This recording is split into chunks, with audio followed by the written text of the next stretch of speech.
Tonight's pregame show was brought to you by Waldrop Plumbing, Heating and Air, located at 331 South Hemet Road in Greer. Call Waldrop.com.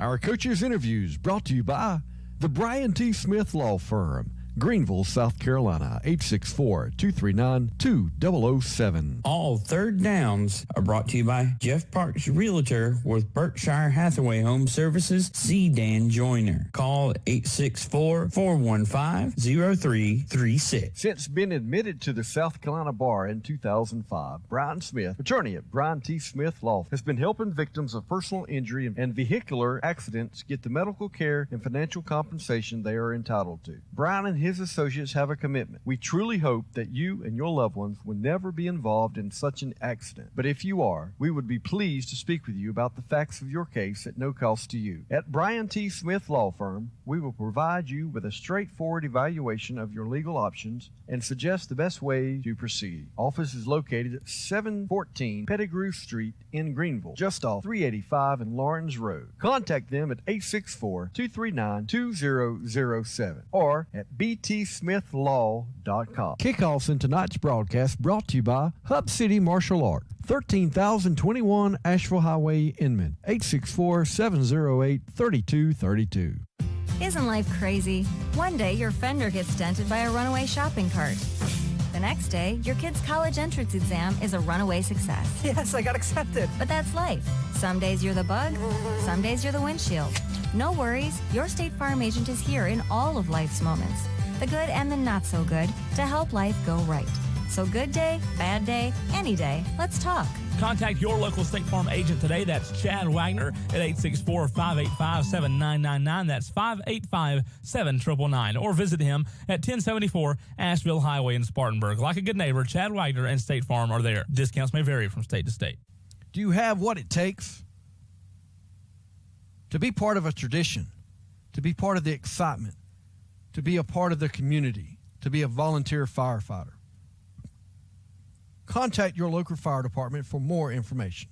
Waldrop Plumbing, Heating and Air has been serving the upstate of South Carolina, delivering the difference through their expert heating and cooling, plumbing, indoor air quality, and generator services, and more for residential and commercial customers since 1970. Their hours of operation are 6 a.m. to midnight. Waldrop provides free consultations for new HVAC systems. Don't just take my word. If you have HVAC or plumbing issues, you can discover the difference of Waldrop Plumbing, Heating and Air yourself. Schedule your appointment at callwaldrop.com. That's Waldrop Plumbing, Heating and Air, Greer, South Carolina. Each game, Upstate Prep-Cast broadcasters will select the offensive and defensive player of the game. These Player of the Games is brought to you by Raymond James Financial Services and financial advisor Tom Dixon at 1445 East Main Street, Spartanburg. All this great sports radio programming is sponsored by Wings Etc. Grill and Pub. Good food, great times. Now offering online ordering for pickup at to-go.wingsetc.com. Hub City Martial Arts, located at 13,021 Asheville Highway, Inman, specializes in Brazilian Jiu-Jitsu. Instructors Joseph Brackett and Matthew Legg have over 30 years experience in martial arts.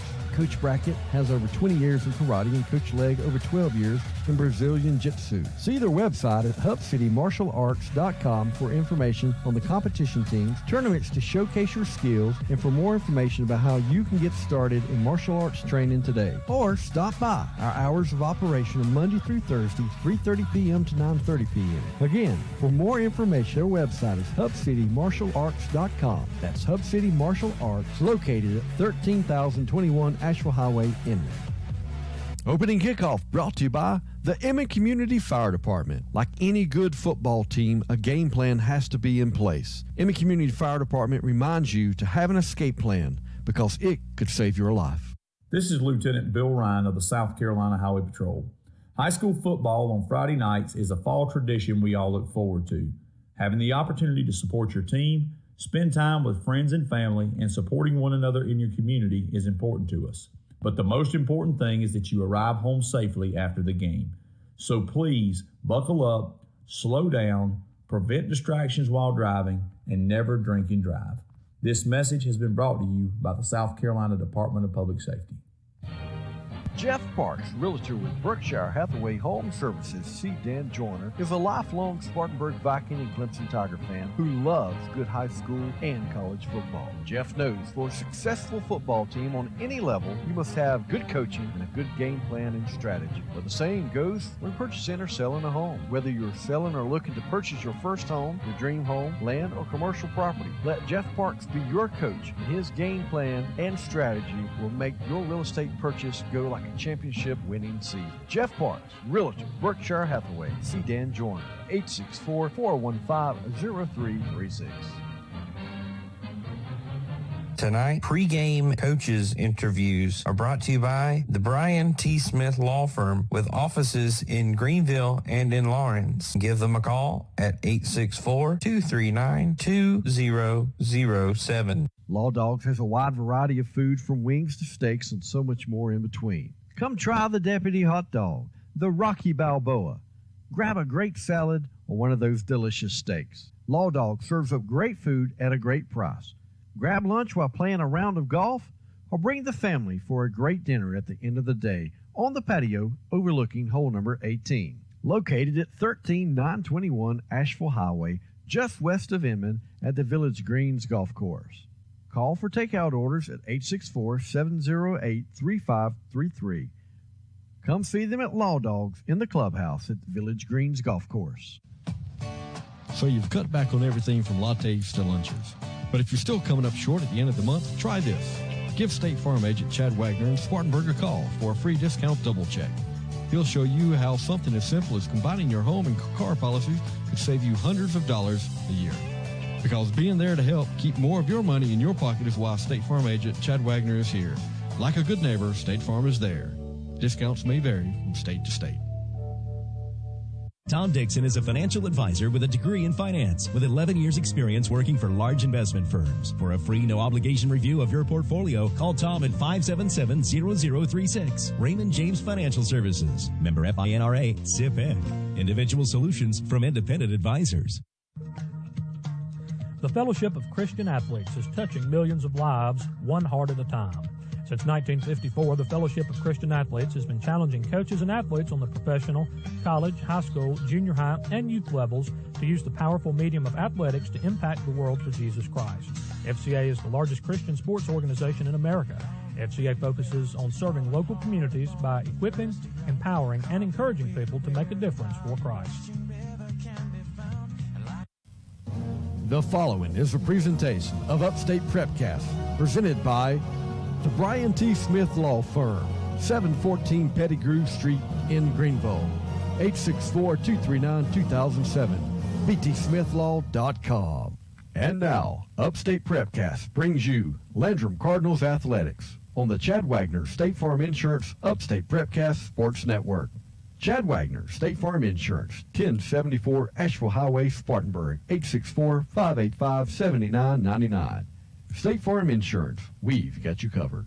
Landrum Cardinals Athletics is presented to you in part by the Brian T. Smith Law Firm, Greenville, Chad Wagner, State Farm Insurance, Spartanburg, by the Bowling Springs Fire Department, by Jeff Parks, realtor with Berkshire Hathaway, C. Dan Joyner, by Wings, etc., Bowling Springs, by Waldrop Plumbing, Heating and Air, Greer, the Sea Route Funeral Home, East Main Street, Inman, by Big Daddy's Drive-In, Asheville Highway, Inman, by Smart Tech Consulting, by the Crate Factory, Main Street, Inman, by Par 3 Automotive, Highway 9, Bowling Springs, by Granny's Kitchen, 16 North Howard Street, Inman, by the Pink Boutique and Salon, 3 Mill Street, Inman, by the Inman Community Fire Department, by Raymond James Financial Services Financial Advisor Tom Dixon, 1445 East Main Street, Spartanburg, by Hull's Hideaway Restaurant, Monterey, Virginia, by the Hub City Martial Arts, Asheville Highway, Inman, by Law Dogs Restaurant, located at the clubhouse at the Village Greens Golf Course, Inman, by Burnett Athletics,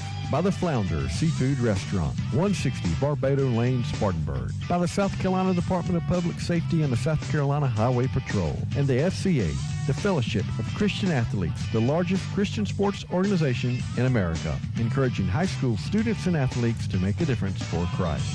Now, let's go live to the stadium with Justin Mathis, Kevin Jackson, and Steve Roper.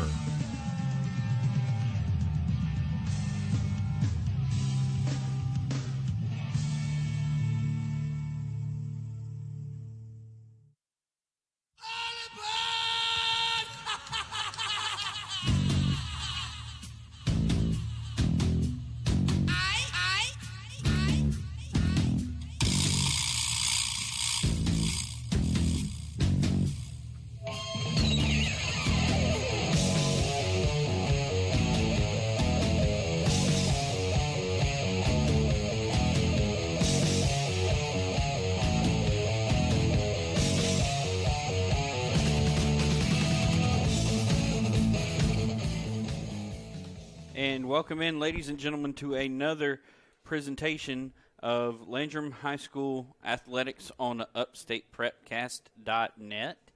Justin Mathis, Kevin Jackson, and Steve Roper here with you to bring you tonight's non-region contest in football between Landrum and the Crescent Tigers, making the pilgrimage up here from Ivor, South Carolina. Guys, let's look back at last week, if we can, briefly. First game of the year for Landrum, and be quite honest, first time getting to hit somebody not wearing the Landrum colors.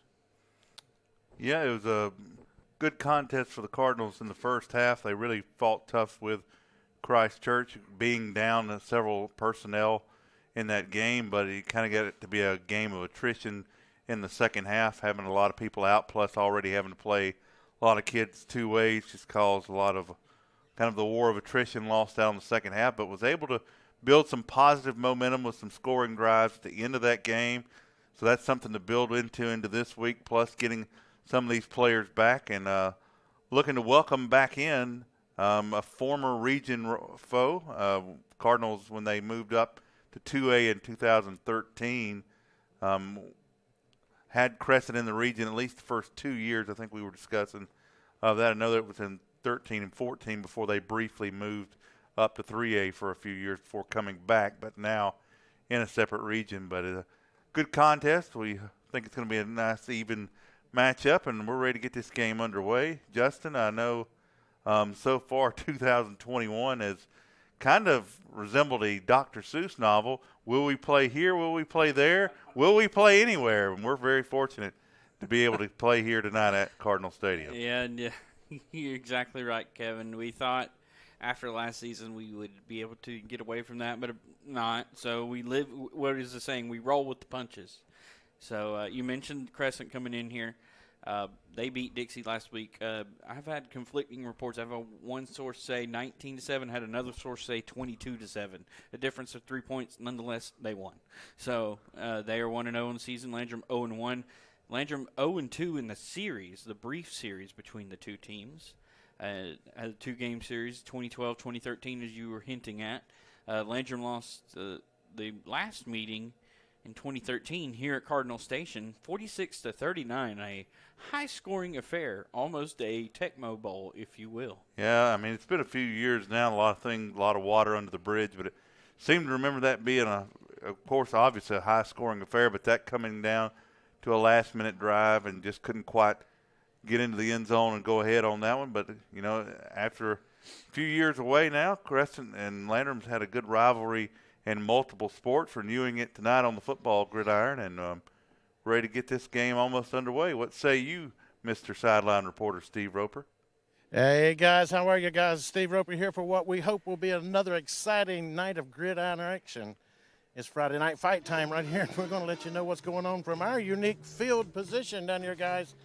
So I'm ready to rock and roll. And I can't think of any other place that I'd rather be than right here at Cardinal Station for tonight's ball game. So, Steve, how's the game time weather and the field conditions, sir? Absolutely beautiful down here. What a night for football. I haven't looked at a thermometer, but it has got to be in the 70s. All right. This field is nice and dry. It's going to cool off a little bit more when that sun gets over the hill. Right here at the base of the beautiful Blue Ridge Mountains and at the furthest northern edges of Spartanburg County. That's where we're at, Landrum High School. If you're still out there listening to us at home or get time, come on down and sit in the stands with us, and I'll buy you a hot dog. We're on 87.9 FM here at Cardinal Stadium. Steve, what say you about looking back at last week briefly and then glancing ahead to tonight? Well, I tell you, Landrum was a team that was on quarantine for 14 days. They played absolutely in no jamborees. They had a handful of practices together as a unit. I'd say they did fairly well considering these obstacles, you know, as mentioned. They're coming off a week one loss, you know, and so tonight's going to be kind of indicative of where we go from here. You know, they're youthful.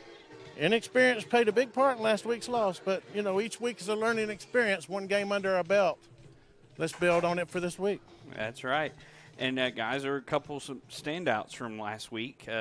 I'll start with the what was, I guess, drew a lot of attention, the quarterback situation. Had two quarterbacks that Landrum employed last week with Grayson Foster, Jesse Bowers. And Jesse Bowers played the majority of the snaps last week. We'll have to see how the coaches decide to split those snaps tonight. He was able to engineer a couple of nice touchdown drives there at the end of that game, and really showed really good zip on the ball. Was able to high point a few throws there for the Cardinal receivers, and we'll have to see. That's still something that's going to play out. What plays have they added in? We know that they wanted to add a few more passing plays to add in his arm, but also want to keep in the legs of Grayson Foster as well. So that's an interesting point to keep up with here in this football game.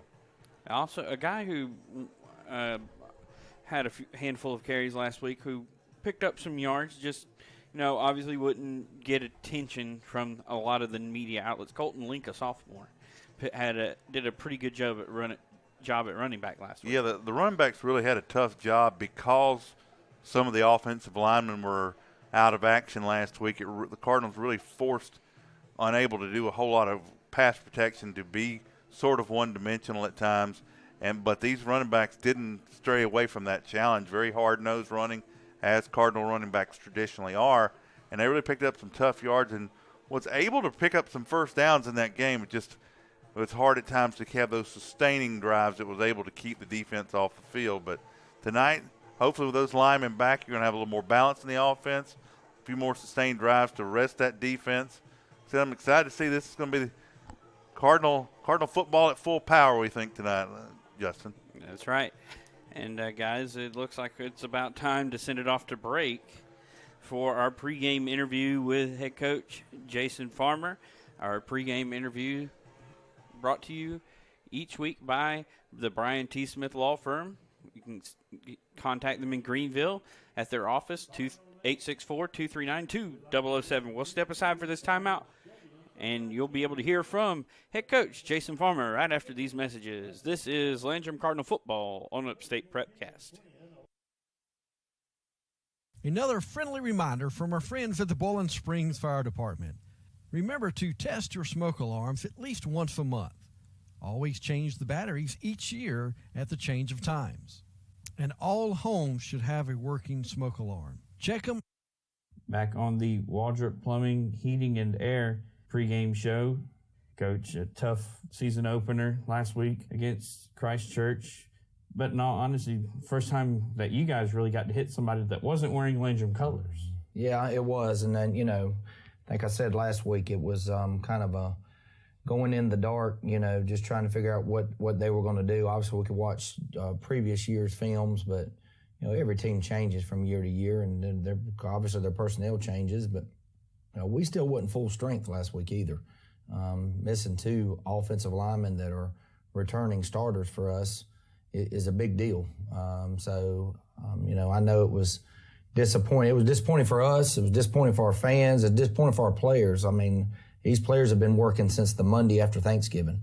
So nobody's put more work in than the coaches and players. And so I was certainly proud of them for the effort they gave. But we got to figure out a way to win the football game. That's always the goal every week. We've had a unusual August, I guess I can say, in the fact that we didn't have no preparation time, no time to really evaluate our team and what they can do and what they can't do. And we were able to do that through 4 quarters last week. And actually, I think we cleaned things up a little bit in the second half. If it wasn't for a 5-yard face mask penalty there on 4th down that I won't talk about because I can't say anything nice about it, probably only be a 2-touchdown game. Really super proud of our kids' effort, though. We just got to figure out a way to do things better to win games. Looking back at the game film, you mentioned there were some positives there. What were some things specifically that you were able to build on going into this week of practice? Just the effort of our kids. I mean, we talk all the time that we don't ever want to coach effort and attitude, and I didn't do either on the sideline. And hats off to Christ Church. They were a really good football team last Friday night. They were returning a lot of kids. They did the things they need to do to win the game. We struggled blocking them up front, but we also had 5 sophomores up front. So, we got some kids that got in there and battled hard, but, typically they play on Thursday night, and there's nothing wrong with playing on Thursday night. It's just some kids are ready for Friday night, some aren't. And some kids have to play Friday night because of injury. And those kids did, and I'm really proud of their effort, but still it's a different kind of animal to kind of tackle on Friday night. So, but the takeaways is we just continue to get better. That's all we're trying to do. Look, our goals every year is a winning season, compete in the region, and qualify for the playoffs. Nowhere on our goals does it say beat Christ Church, unless they're in our region, and they're not in our region. So we came down the hill last Friday night. That was one of the objectives, but it wasn't a goal. So we didn't accomplish that objective. So on to Crescent, and we're going to certainly try to accomplish that objective tomorrow night. One of the things we saw last week, you had a little 2-quarterback mix there between Grayson Foster and Jesse Bowers. I think towards the better part of the second half, Jesse saw, I guess, the lion's share of that workload at that position. Yeah, and let me tell you something. Grayson Foster's done everything for this program that needs to be done. Jesse actually moved in here right at the very first week of practice from North Central. Jesse's a talented kid, but so is Grayson. And, conversation we had with them, or I had with them the day before the game, was that they were both going to play. But Grayson plays a ton of defense, and we just can't afford to keep having kids play both ways and never come off the field. Jesse doesn't play any defense, and there's nothing that, like I told Grayson Monday, there's nothing that he did wrong to come out of that game, except just be tired, and it was hot, So, but Jesse did come in and do some good things, and we're excited about him as well. But Grayson got snaps this week. We're going to kind of go in tomorrow night. Jesse will get the first snap, and then we'll see from there. We'll see what happens, and there's a little package that Grayson will be the quarterback on, and excited about both those kids. But we have competition every day at every position. Competition make kids better, and Grayson certainly and Jesse certainly gets better every single day, and everywhere on our field, they know that, film is on and we're competing, and the best players will play. Another person that probably won't get talked about by other outlets or whatnot, a young man, a sophomore, Colton Link, who saw a good bit of action there at the running back position. Colton's a JV kid from last year that he's a varsity kid now. Really good top-end speed. Colton's just learning how to be a running back, though. But the one thing he does have, like I said, he's just a 10th grader. He's pretty strong, very lean, body fat type kid that you love to coach, and pretty explosive. So I'm ready to see him get a crease and really bust it open to know what he can do. But he just hasn't figured out exactly everything about the game, but we certainly have that set in there just to really set up off the jet sweep with him, because he's got some speed to get to the edge, and then with that, Grayson and Jesse running the quarterback power, and then the counter with Ryan and Keegan really is a good thing, and I hope it looks a little better when we get Ethan and Jaden back tomorrow night.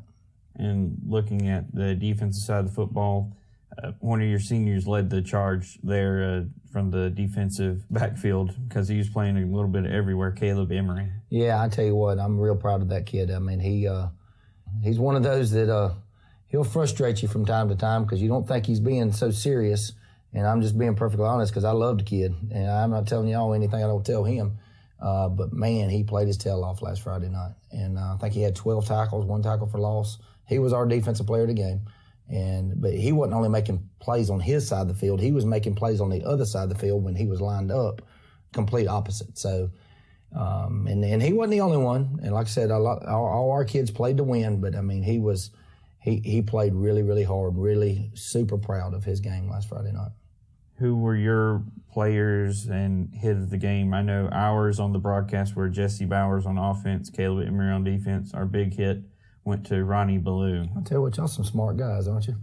We try. I tell you what, I'm going to come up there tonight, and I'm going to do the radio broadcast, and y'all come down and do the coaching. How about that? Exactly what we had. I don't know if you want me to do that, Coach. Well, no, we actually had the exact same thing. Jesse was our offensive player of the game. Caleb was our defensive player of the game, and Ronnie had our big hit. Special teams player of the game was Jake Ballou. Never has played football. I recruited him off the cross-country team, still runs cross-country, but he's a soccer player, basketball player for us, and got him to come out about a month ago to kick, and he actually had 2 extra points, handled the kickoff duties for us, and so real proud of him. And we added another little thing this year. Our JVs are practicing with us now, so we actually added a practice player of the week. And our practice player of the week last week was Titus Poree. grandson of the famous Hambone. So make sure everybody knows that out there. So really proud of Titus. He's our JV quarterback. I tell you what, he's going to be a fantastic player. And so now as we look ahead to this week, you get to come back home to Cardinal Station for this week. You welcome in the Crescent Tigers from the town of Iva, South Carolina. What can you tell us about the Tigers, what they do from the offensive side of things? Offensively, they look a lot like us. H-back, they like to run the ball. Got a huge quarterback. He's like 6'5", 220. Big quarterback. They're going to try to run him. And then, they throw it a little bit, not a lot. We got a challenge of just tackling him. Just a big kid, massive kid that had a really good game against Dixie last week. They beat Dixie 22-7. And so, we scrimmaged them last year, know a little bit about them. Their coaches do a really good job. We know their coaches really well. And so I had a really good scrimmage over there last year. And I'm looking forward to being back in our home stands tonight and playing football. You mentioned offense where they look it's kind of like looking in the mirror. Defensively, what do they present? Almost kind of looking like in the mirror again. I mean, we must share notes, but they're a 50 team. It's really hard to say, Justin, because Dixie is more of a 2 tight end, 2 wing, which we'll get into tonight a little bit, but not a lot. They're going to run something different against them than what they do against probably us. So we're anticipating them being a little 50 front, probably putting a little pressure on us a little bit and playing some man coverage, challenge for our receivers. But I'm most excited about having my offensive line back. So hopefully we can get behind those big boys and run the football like we want to do. We want to set up the run and allow that to set up our passing game. And last week, the passing game never set up because we never really got success running the football. So we got to find early success running the football, and I think we're going to do that. So now as you look to wrap up the Region 1-2A portion of the schedule, what are your 3 big keys tonight to come away with a win? Well, control the line of scrimmage on the offensive side. We have to do that. We, like I said, we played with some young kids last week, playing against a really good defensive front. So, they got a little nose guard that's pretty good. So we got to certainly control that line of scrimmage. 2, have early success on offense so that we can get a little confidence. I think we had a couple successful plays there at the end to give us a little boost. But this game's about momentum, and we never got it last Friday night. Never did we have it. And so we got to figure out a way to get some momentum early, get our kids excited, get our fans excited. The third thing is I just told them this on the field, just be a smarter football player. We don't need to do more than we need to do. They get in there and they start giving a lot of effort, then they get themselves out of position because they're doing more than they need to do. They need to do what we're coaching them to do, and they'll put themselves in position to make plays. Coach Farmer, thank you for taking time to sit down with us. Good luck tonight against Crescent. Justin, thank you so much, and go Cardinals. When we return, we'll bring you live back to Cardinal Station for the coin toss and kickoff here on Upstate Prep-Cast. This is Landrum Cardinal Football.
Pre-game sponsored by Waldrop Plumbing, Heating, and Air. Convenient hours of 6 a.m. to midnight. Waldrop Plumbing, Heating, and Air. Official HVAC and plumbing provider of the Greenville Drive.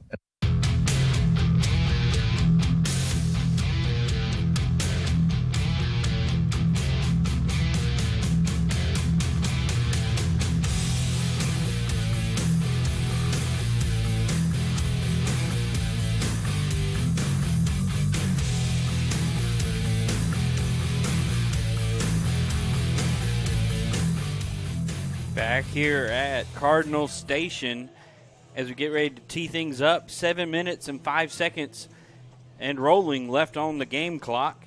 We get ready to send it down field side to our man on the sidelines tonight, Steve Roper. How you doing? All right, doing wonderful down here. The captains for the Cardinals are already out here on the field. We've got number 25, Caleb Emery, had a great game last week. Number 1, Owen Scruggs. Number 23, Ronnie Ballou. Our hit of the week. That's right. Number 13, Mark Baker is out there also. So the teams are waiting to come out on the field. Crescent.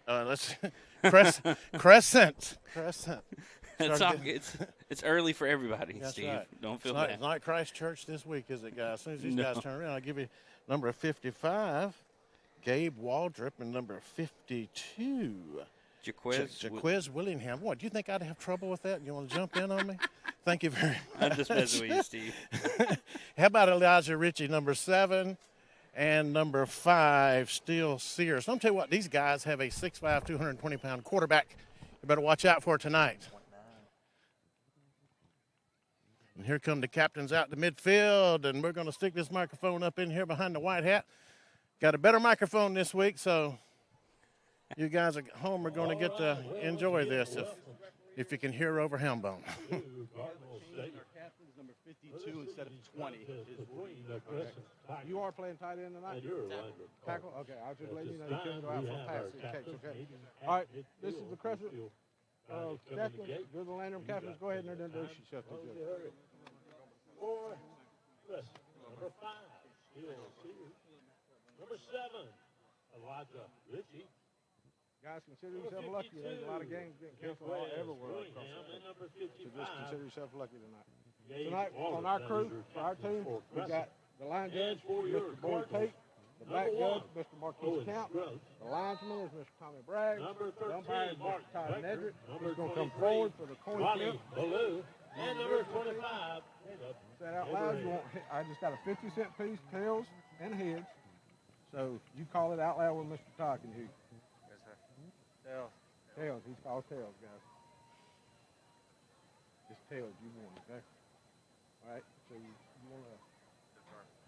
Crescent has won the toss. They have elected to defer, ladies and gentlemen. The Landrum Cardinals will be receiving to start this ball game.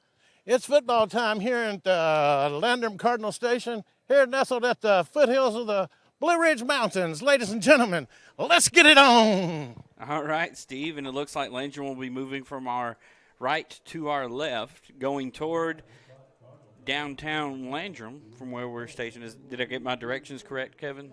Going toward downtown Landrum. Yes, sir. Okay, and the other way would be going toward Interstate 26. Camp Beller. Camp Beller. As the captains make their way back to their respective tunnels. Toward the booming metropolis of Camp Beller. I'm sure the listener we have in Juneau, Alaska knows exactly those directions these landmarks you were pointing out. What did he say? Inman, South Carolina? What? We have a bunch of fun here, as you can tell, folks. And if you know someone out there that you think would like to hear this broadcast, tell them to go. They can go to meredix.com and search for Landrum Cardinals and listen to our audio broadcast there. Also, if they're on Twitter, tell them to go to @RadioLHS and they can find the link and get live updates throughout the game on that as well. So tell your family and friends, tune in to tonight's broadcast. We're glad you're all listening. Train horn sounds. That means the Cardinals have pulled into the station, getting ready to tee things up. The band's still out there playing the fight song right now, guys. Did I tell you guys I was in a band, the Campobello Convalescent All Kazoo Band? I did not know that, Yeah, I Steve. play the triangle. Okay. As the Cardinals play their fight song. Opening coin toss. I just had it in front of me. I'll make sure I get that right.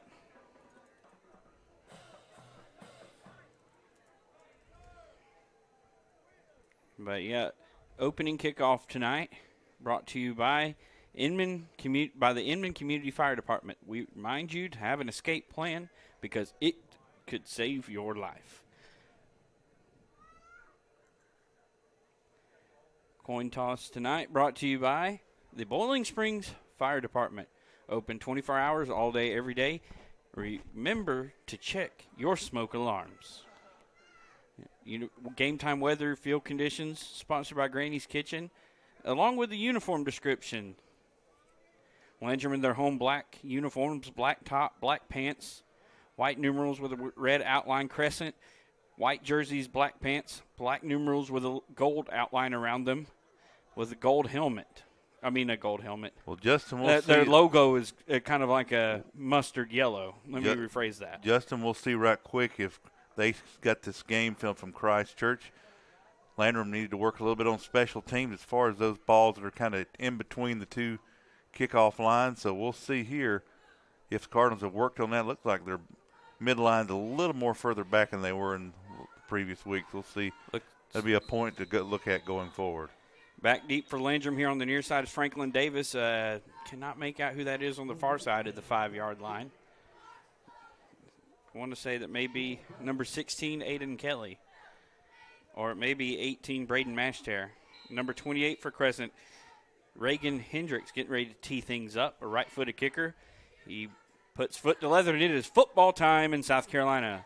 Mashter fields it on the far side at the 5, cuts his way up to the 10, makes his way to the middle of the field, 15, 20, and runs into a crowd of Tigers around the 24-yard line is where they are going to spot it. 1st and 10 for the Cardinals. Steele Sears on the stop for Crescent did a fine job on that kickoff coverage, able to seal the edge, prevent the returner from getting around the end, and then basically got him right back in his arms when he forced him right back inside. So did all that while fighting off a block. Good. Look who's at right guard. 78 has returned. Ethan Dugat missed last week, along with Jaden Van Wettering. Those two gentlemen are back in action. In what seems to be his 12th season at the Cardinal offensive line. It's like he's the Hunter Renfro of Landrum, and that's a compliment, folks. Bowers in at quarterback. He will see the first snap, as Coach Farmer alluded to in the pregame interview. Direct snap to Bowers, and he's tackled in the backfield. No, he breaks his way forward to the 25. Ball's loose on the ground, and a Tiger may have fell on it. Back at the 24-yard line. And indeed, it is a Crescent. Number 62 comes out of that pile with that tater in his hand. That's Ahmad Powell for the Tigers, dealing at the Landrum 25-yard line. An inauspicious start for the Cardinals. Well, good job by Jesse there, avoiding the first initial contact, just up the middle. The ball carrier did a good job, got low, and just put the helmet right to the football and knocked it out. This is what you call a quick change situation, right?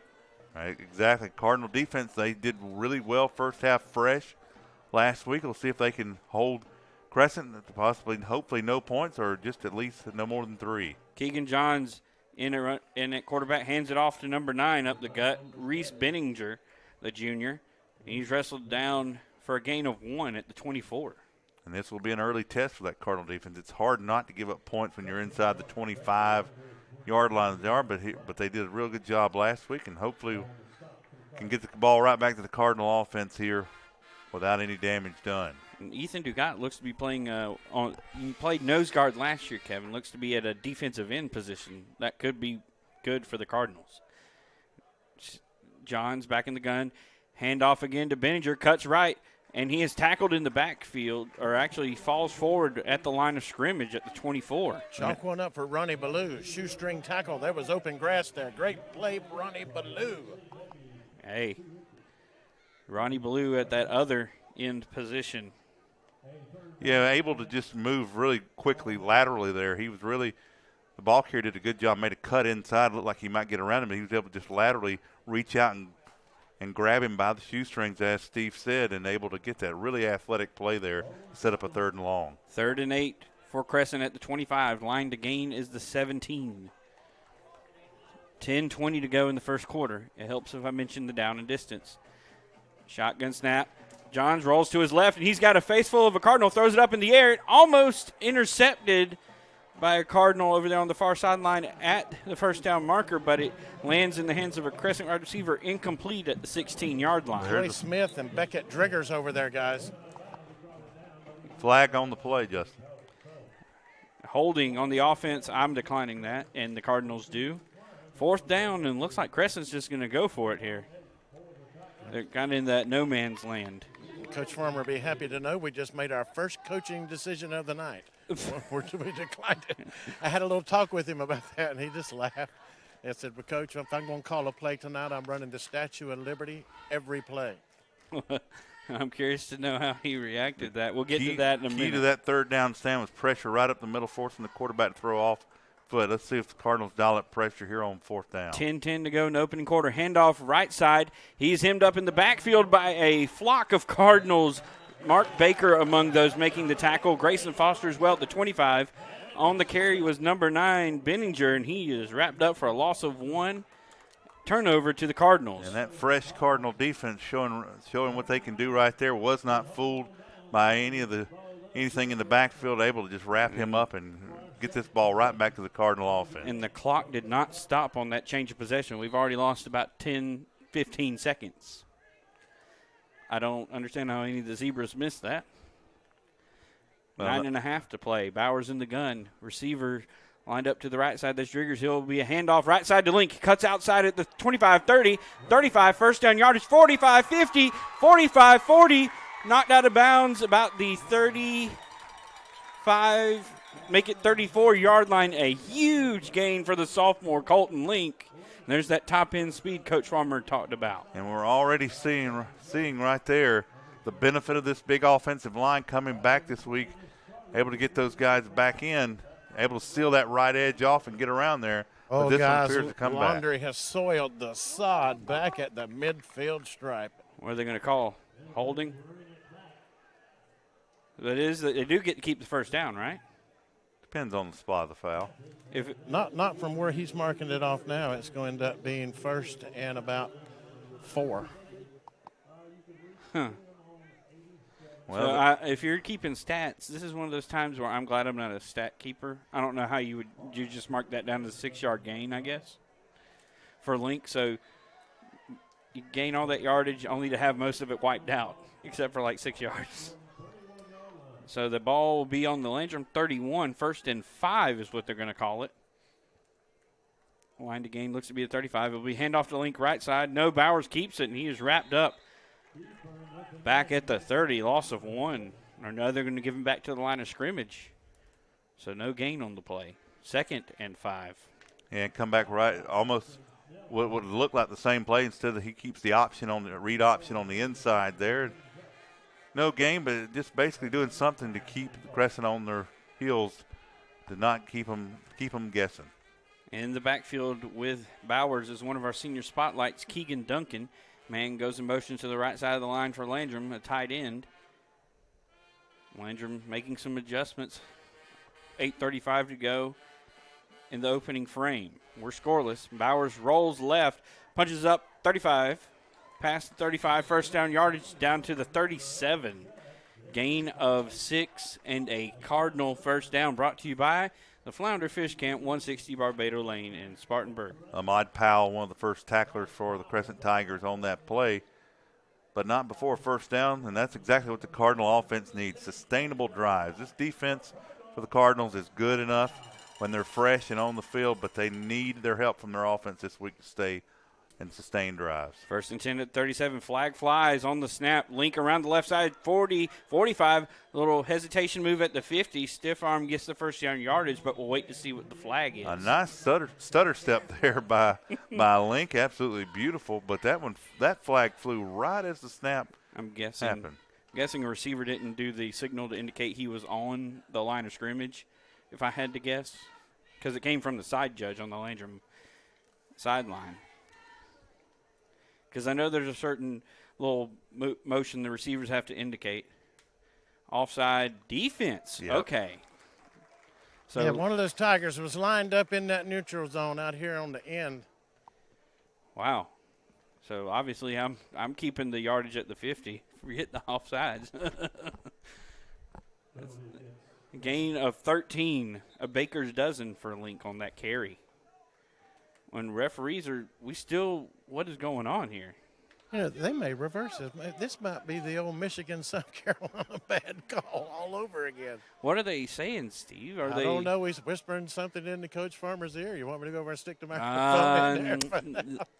I'm, as someone who made a mistake several years ago when he started doing this, asking Coach about a penalty. I don't advise that.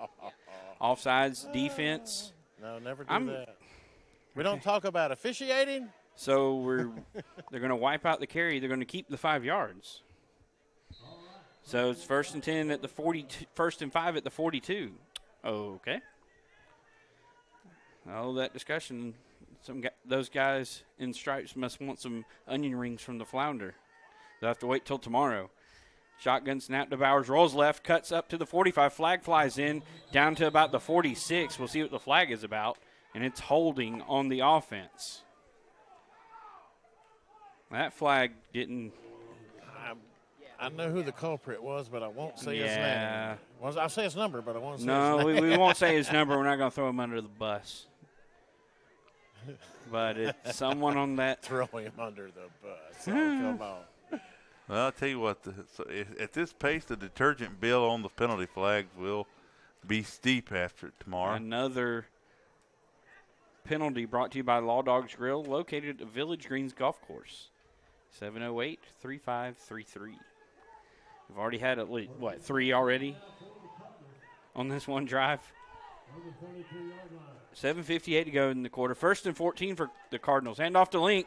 Cuts up to the middle of the field. 45, 50, 45, 40. Got one man to beat. 30, 25. Wrestled down at the 20-yard line. Huge run for Colton Link. What is that? 30 plus 18, 48-yard run for Colton. That's it, and only number 17, Colby Gray for the Tigers, able to stop him, but not before at least about a 40-yard gain on that carry. And Cardinals knocking on the door almost in the red zone. 18 plus. 18 plus 30, if 48. That other one that counted a while ago, he'd be nearing 100 yards already. Yep, you're right, Steve. He's showing incredible cut and vision here early on. Landrum with 2 receivers in the formation. Off to the left side of the line. Mash terror, and I believe that is Jack Clark. Bowers gets the snap, rolls to his right side, and he gains about 1, maybe 2 yards at the most. Off to the right side, down about the 19. Up to the 19. Number 8, Cameron Gentle, and number 15, Josiah Davis on the stop for the Tigers. Able to wrestle him down out close to the out-of-bounds line after just a 1-yard gain. Well, if he's going for a measurement, he's going to the correct side of the field where the chains are. 2nd down and 9, they'll call it, from the 19. Cardinals are inside the Crepe Factory red zone. Been on the ground exclusively so far and wondering when they're going to pull out the pass. 6:44 to go in the first quarter. Snap to Bowers. Hands off to Bunlett. He's hemmed up but pushes his way forward. Bulldozes his way down up to the 16-yard line. And pick up a 3 on the play. And 3rd Ryan down. Bunlett is someone you've got to wrap up, and it's going to take 2 or 3 big old hogs to do it because he hits the hole hard every time and always drags ball carries for an extra 2 or 3 yards. Hey, I'm not getting in front of that boy. No, sir. Nope. I'm not lining up in front of him. They're going to call it 3rd down and 6. Someone jumps on the left side of the Crescent line, and that just made it a lot easier for Landrum to pick up this 3rd down. As they draw a Law Dogs penalty on the Tigers with a hard count. And Grayson Foster. Still going to be short. Yeah, about 3rd and about and 1. The key is that those that's boys. A long one, Kevin. I'd say that's almost. That's a long. 3. That's 3. That's a 3. That one's so long. It's 3. Okay, well, I'm just going by the markers. So it's 3rd down and 2 from the 12.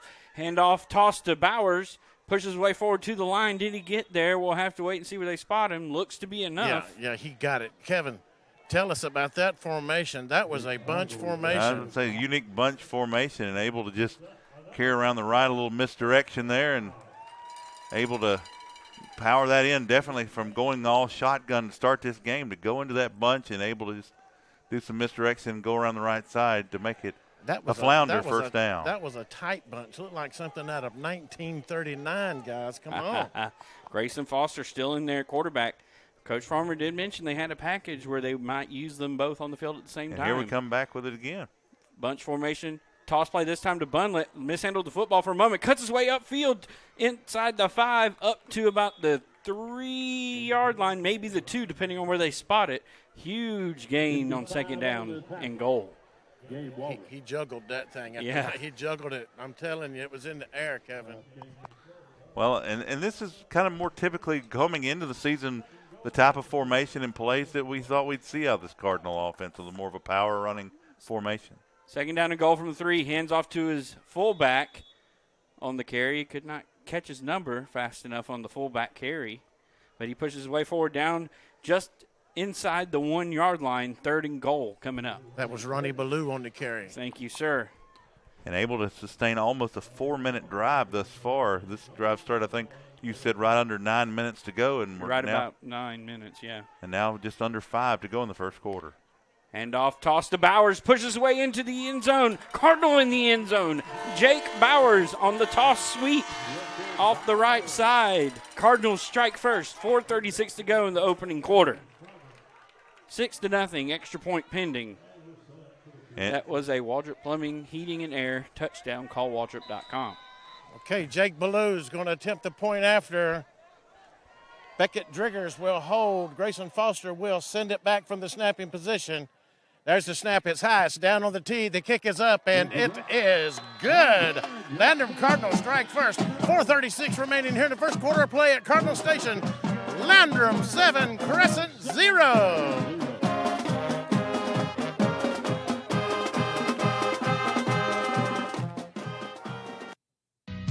Big Daddy's Drive-In, located on Asheville Highway in Inman, has a big variety of food, including salads, burgers, chicken, perch, steak, Slovakia, and my favorite, the Blue Plate Specials. Wednesdays is all-you-can-eat spaghetti, and don't forget about the nighttime specials.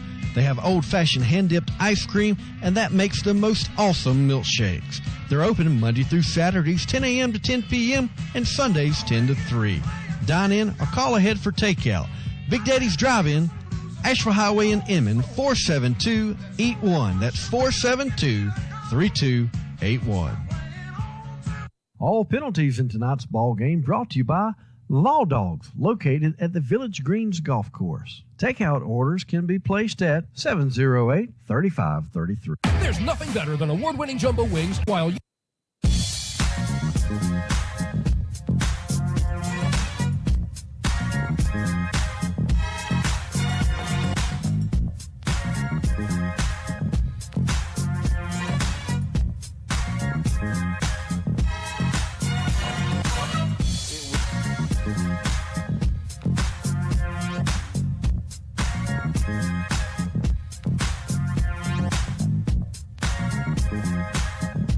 Back here at Cardinal Station, Cardinals going a 5+ minute drive and come away with a touchdown. Their second possession of the ball game, 4:36 to go in the quarter. Landrum up 7-0. Kevin, your thoughts on that first drive? I know we were kind of having to rush in there between the touchdown and the extra point. Just what the doctor ordered. Cardinals need long, sustaining drives, keep his defense fresh and able to establish the run early. Ball kicked away, picked up at the 15, goes around far side, 25, 35, brought down about the 40-yard line. I believe that was Josiah Davis who returned that football 25 yards to the 40 for the Tigers. You know, I didn't really get to who made the tackle on that. Beckett Driggers on the stop. Beckett Driggers on the stop, but I tell you who really made that possible. That returner had a real angle. Grayson Foster took a nice angle, which kind of slowed him down, forced him back inside, back to the kickoff team there. Really, I think he really had a shot to go all the way had Grayson Foster really not took that angle and forced him back inside there. Crescent lines up in a pistol formation. Looks to be two receivers off to the far side. Ball on the left hash at the 37. Johns calls for a snap, loses it momentarily, hands it off to Benninger, and he's wrapped up by Ryan Bunlett right there at the line of scrimmage. No gain on the play. Second down. Ryan Bunlett, good inside move there, and able to just didn't buy the fake off the quarterback and went right straight for the ball carry. And able to get him. It almost looked like it was for a loss originally, but told mark him at the original line of scrimmage. Yeah, he was. Yeah, you were right, Kevin. He was hemmed up in the backfield, but managed to make a last-ditch lunge, if you will. Couple of substitutions being made late for the Tigers. After they've already broken the huddle, 3 receivers in the formation, tied in on the left side of the line. Second down, Johns will hand it off to Binger. Cuts out left side at the 38-yard line, and I think that's where his forward progress will be stopped. Looked to be a gain of 1. Number 44, Eli Quinn. Number 22, Ryan Bunnett. 19, Franklin Davis. I think all in on that stop for the Cardinals, swarming to the football earlier. I like what Franklin Davis did right there. He stepped up and made him cut it back in where the other guys were waiting. Good eye there, Kev. Tell you what, Franklin, he's only a sophomore, folks. Keep an eye on that young man. And the Cardinal defense so early so far has managed to make these first and second downs very short, setting up third and long. And you just love the energy this Cardinal defense is playing with early in this game. I smell interception coming up. Under 3 minutes to go in the first quarter. 3rd down and 9 from their own 38. Shotgun snap to Crescent. They hand it off right side to Benninger, and he is hemmed up right there at the line of scrimmage. Bunlett, Caleb Emery in on the stop. I believe also number 13, Mark Baker, as well, in on that stop. And looks to be that was a good play on the 3rd downs tonight. Brought to you by Realtor Jeff Parks with Berkshire Hathaway Home Services, C-Dan Joyner. And now the Crescent looks to drop back into punt formation. That's Reagan Hendricks back there in punt formation. Brought to you by C. Wright Funeral Home. The last people in them that will ever let you down. Ball spotted on the 38, middle of the field. Snap back. Kick it on the way. High spiral. Driving Driggers back inside his 20. He will pick it up at the 8-yard line. Work his way forward to the 15. And is brought down about the 17-yard line. It looked like there was a little confusion there between both sides on if the ball was live or not. Props to the punter for Crescent. I'm looking down here Kendricks. Regan Kendricks on that. I mean, we give credit where credit is due on both sides. He's got a fantastic leg. He's shown that on the punts and kickoffs. But, you know, the 2 returns, Beckett Driggers took that, but they probably, when they review film, will say they should have took that in the air and made the return. But still at the 20-yard line, nothing really lost on that. And let's just see this Cardinal offense get back to work. It looks like Hendricks is playing free safety, or the one lone safety for the Crescent defense. Well, that's the beauty of a small-town 2A football. A lot of both-way players, and all leaving it out on the field. Ball spotted on the 18. Bowers will hand it off up the middle to Duncan. Pushes his way forward up to the 20-yard line. Gain of 2. Under 2 minutes to go in the first quarter. Of course, Justin, you only get this with these fine traditional public high schools that we have, like these two right here. 2 very spirited teams, 2 very passionate fan bases.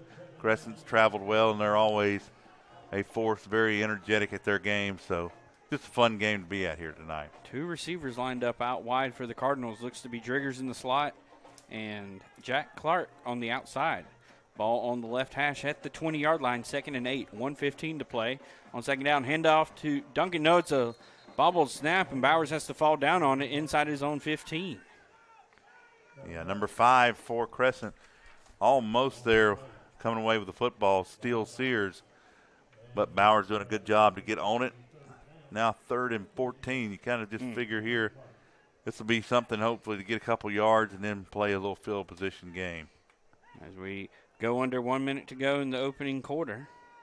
But you just never know this Cardinal offense. They may rip one right here through the air and pick up a first down. 40 seconds to go. 3rd and 15 from their own 13. Shotgun snap to Bowers. Cuts up the middle down to the 15.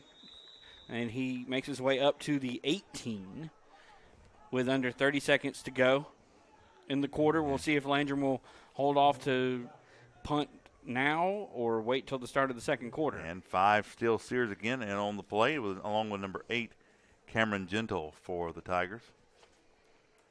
Landrum in no rush whatsoever. 10 seconds left. Looks like they're going to let the clock run down. 5 seconds. 4, 3, 2, and Thank you. 1.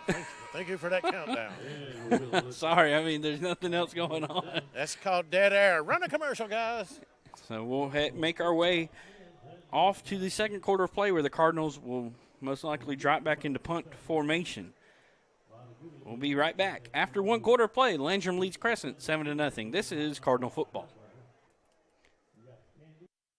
There's nothing better than award-winning jumbo wings while you watch great sports programming on huge flat screens at Wings Etc. Grill and Pub. If you love wings and a whole menu of great food and drink options, come to Wings Etc. for lunch, dinners, and snacking, and lots of HDTV sports. And now, when you can't eat and watch the game here, order online for pickup at togo.wingsetc.com. It's fast, easy, and convenient. Wings Etc. Grill and Pub. Good food, great times, and online ordering at togo.wingsetc.com.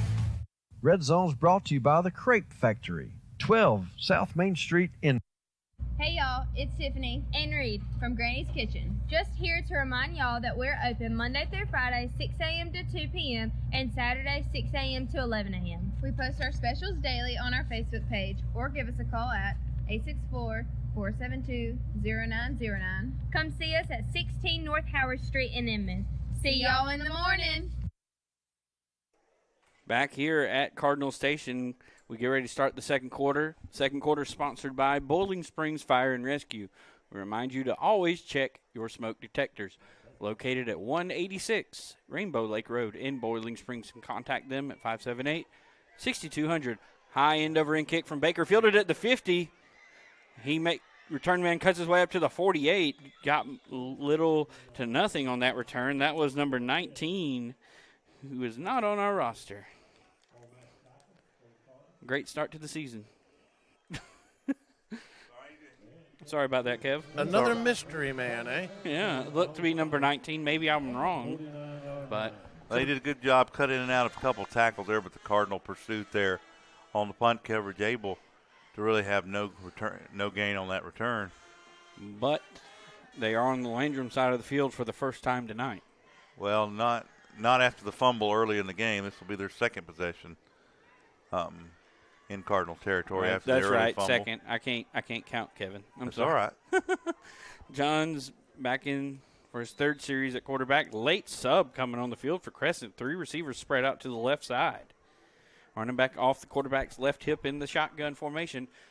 Will be a handoff to Binger. Cuts out right side. Down to the 45. Flag flies in, pushing his way forward to the 44. Up to the 42. They're going to get him a hold in here. Saw initially Clay Smith look like number 3 on the stop. First in on the stop for the Cardinals along with the host in pursuit. Guys, how many holding penalties is that so far on It's Crescent? at least that's three. 2 or 3. 2 or 3. Okay, here's the deal. The edges for Landrum, they're quick, they're fast, and these linemen are having to get out and they're grabbing a lot of jersey. So kudos to the quickness of the Landrum defense on the edges. That's right. Yeah, those are the kind of things you're supposed to pick up on, Kevin. Oh, okay. Oh, man. So just remember, you've already sent me all your one-liners for the evening, so I can use them and take credit. They're going to be 1st and 20 for Crescent from their own 40. Or 1st and 21. Handoff to Binger. No, Johns fakes it, throws it deep downfield. In and out of the hands of 2 Cardinals, and they drop it at their own 40. I told you I smelled interception a while ago. If they ever chunked that tater, I thought we'd be ready, and there it was. Yeah. Landrum had the ball. It was 20 yards downfield. Johns overthrew a man, went off one Cardinal's hands, off another Crescent receiver, and then off a second Cardinal. It was a game of pinball. Yeah, it looked like they were the Cardinal defense. They're sitting there saying, hot potato, Baker's man. That's right. Almost, but. Where'd you say? You said Crescent was from where? Iva. I've been there. Star Iva. There's one. I've been to Iva. It's a little trip from here. Shotgun snap to Johns. He takes a hit, throws it to his check down, running back out of the backfield. Number 21 makes his way up to the Tigers' 48-yard line. That was Jordan Hoskins on the reception, a freshman. So gain of about, we're going to call it down to the 46, gain of 7 on the play. So Crescent trying to take advantage of the Cardinal aggressive rush. Screen play that time on the right edge, but the Cardinals doing a good job. So the linebacker stayed back in coverage a little bit. Had a little bit of a blitz around the left end, but they're on the right hand side, stayed back and was able to get that wide receiver for a minimal gain and once again, Cardinal defense forcing a 3rd and long. So they're going to call it 3rd and 15 from the Tigers' 47. Crescent still on their side of the 50. Ball on the far right hash, going from right to left as teams have switched ends of the field. Delay of game. This is costly. And other Law Dogs penalties. We've seen a number of those, boys. Well, and it's early. And this is, and maybe this is not something I should do, but I'm going to anyway. This is boy. Editorial note: if District 1, There we go. if District 1 would provide a play clock that they do at Landrum's sister school, Chapman, those penalties probably would not exist. Can you see me? Yes, sir, I can see you. Do you see the man down to my right in a red shirt down here? I can go ask him. Oh. The guy with the crew cut. Oh, yes. The I crew know cut him. in the red shirt. I could ask him. Be my guest. John's in the shotgun. What was it 3rd again? and 17. Rolls out left, nearly gets hit by Cardinals. Overthrows the receiver right at the 50-yard line. Intended target was Steele Sears, but a Cardinal was bearing down on him. And number 44, Eli Quinn, pursued on the backside. He was about 2 seconds away from flattening him like a pancake. Speaking of pancakes, reminds me of something Coach Farmer said they were doing during the offseason where they're doing a lot of squat workouts in the weight room. And they were doing it was like something to do with squats and pancakes, like a pancake club is what they called it. You're getting me hungry now. I'm sorry. Cardinals dropping 2 men back into formation.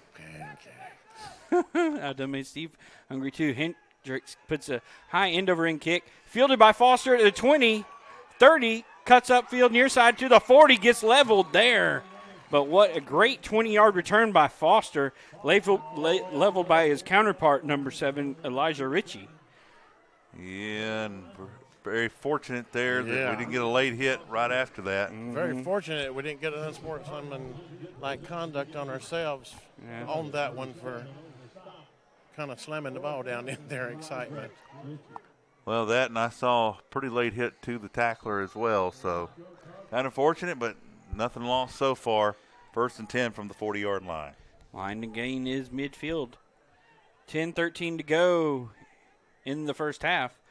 Low snap to Bowers, rolls right, cuts up to the 45, and knocked out of bounds at the 48-yard line. Gain of 8 on first down. That's a good clip. Well, I tell you what, I'll be the first to admit sometimes I'm a pass-happy person. I like to see a lot of high-flying offense, but if you can run this power out here and they haven't stopped it thus far, then keep going. The Cardinals have 2nd down and 2. I'm telling you right now, guys, keep running that tater because we can do it. 2 tight ends. I have 1 receiver lined out on the far side. 2 men jump into the neutral zone, but they get back in time for Crescent. 10:01 to go in the half. Bowers calling out the signal. A man goes across the formation from right to left. It'll be a handoff to Link. He cuts outside to the 49-50, breaks a tackle, 1st down yardage at the Tigers' 48-yard line. Gain of 4 and another flounder, 1st down for the Cardinals. Man, I'm tell you what, this Link kid, what grade is he again, Justin? Sophomore. Sophomore. I'm really impressed with his speed and his quick cut and vision here. We've kind of talked early in this last week about, the prototypical Landrum back is kind of sort of a bigger, bulkier guy that really hits the hole hard. This kid is a great counter to that and just keeps these defenses off. With his speed and Bunlett's power, it's a really good combination so far. Low snap to Bowers. He keeps it up the middle. They're going to give him credit for a yard up to the 47, 2nd down and 9. And when you add the quarterback being able to run out of there, right now they're just basically laying out all the combinations, making Crescent have to read this on the fly, not having them be able to just pin their ears back like we saw last week. This is, even though it's all runs, it's a very balanced between all the different backs and all the different directions, and just keeping Crescent off balance. Landrum breaking out that bunch formation, Foster in at quarterback. Very tight formation. Foster will keep it himself up the middle. Noah handed off to Ballou. Faked me out. Gain of 6 on the play up to the 40-yard line. It'll be 2nd down and short. You were correct. That was Bowers on the keeper, and he's got up limping just a little bit. Uh-oh. I couldn't tell if it was Bowers or Ballou. They were all bunched so tightly together. It's hard to see from way back here. It's difficult to see this from down here. Great misdirection. I like this. Foster back under center again. He quarterback sneak for the yard on third down, and he got it. +1 up to the 38-yard line. I'm getting better, Steve. And that really is the benefit there of having both of these young men that can play quarterback there, because on these plays, maybe where Bowers has run some power, you can put Foster underneath and maintain this rushing attack. If you could get a direct snap with the quarterback in that formation in the back, this would be straight out of 1933. I mean, a direct snap to the back. You would not, in today's game, know where that ball is going as a linebacker. Two receivers lined out on the near side to us. Driggers in the slot. Clark on the outside. Driggers goes across the formation from right to left. Ball in the middle of the field at the 38. Shotgun snap to Bowers. Duncan will block for him. He pushes his way forward inside the 40-yard line inside the 35-yard line up to the 32, I believe is where they're marking it. Gain of 6. I'm not convinced that's the way the play was designed. It looked like he turned around and was expecting the ball carrier, but the ball carrier had already took off in the block, and but anyway, he's able to make it work. 6 yard. A little antsy. Now close to the 33-yard line. Getting close. They're going to call it 2nd down and 4. Timeout on the play by the Cardinals. And guys, we got an update on our out-of-town scoreboard brought to you by Hull's Hideaway Restaurant in Monterey, Virginia. One of our schools on our network. We have 3 games on our network tonight, but all 4 of our schools in action. Boiling Springs and Chapman are playing each other over at the Dog Pound. And also, Chesney gets their first home game of the year. They've been doing some construction and everything over there at the Eagles Nest. Fairfield Central just scored to go up 13-3 in that ball game early on. The Eagles versus the mythical creatures. Griffins. Mythical creatures. They don't exist. I'm full of bad jokes. I'm sorry. I don't know. I went to school with the Griffins. Mark Griffin and Freddie Griffin and Stanley Griffin. And that's, you know. Yeah, and I like to watch Peter Griffin, but. Yeah. And I know I can do Peter Griffin. I did you, Kevin. Yeah, it was sweet. Oh my gosh, y'all are. Watch out for the sweep, Stewie. Watch out for the sweep.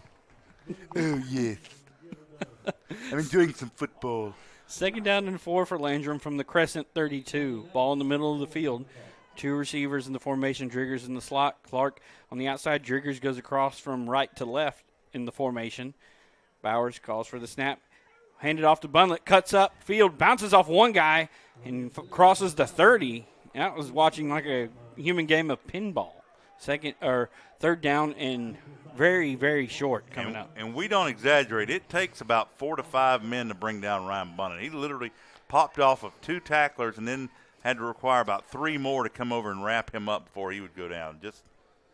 Bunlett is a junior for the steamroller. Bunlett, a junior running back for the Cardinals, 2nd year with the team. Man goes in motion. It's a toss play to Bowers.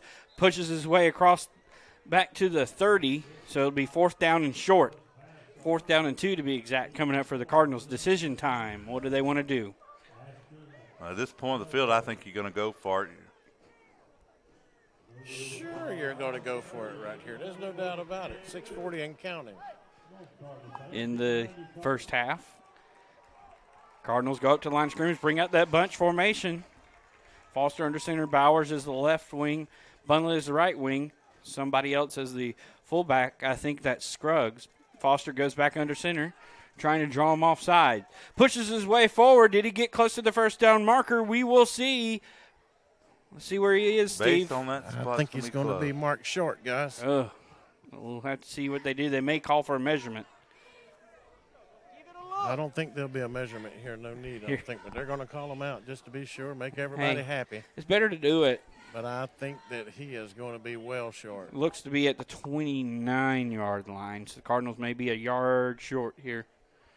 Give a shout-out to 2 of our former players who saw us try to draw them offside. We were spoiled for several years there to see 2 of the best in the business do that.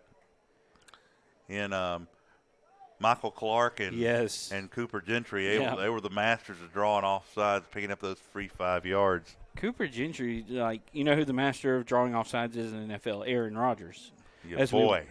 Cooper was doing, and he was giving Aaron a run for his money as they pull out the chains. It's not going to make it. And a yard short. Unless we get that Michigan spot. Yeah. You weren't going to get it there. We could tell from the field level that he was going to be at least a yard short.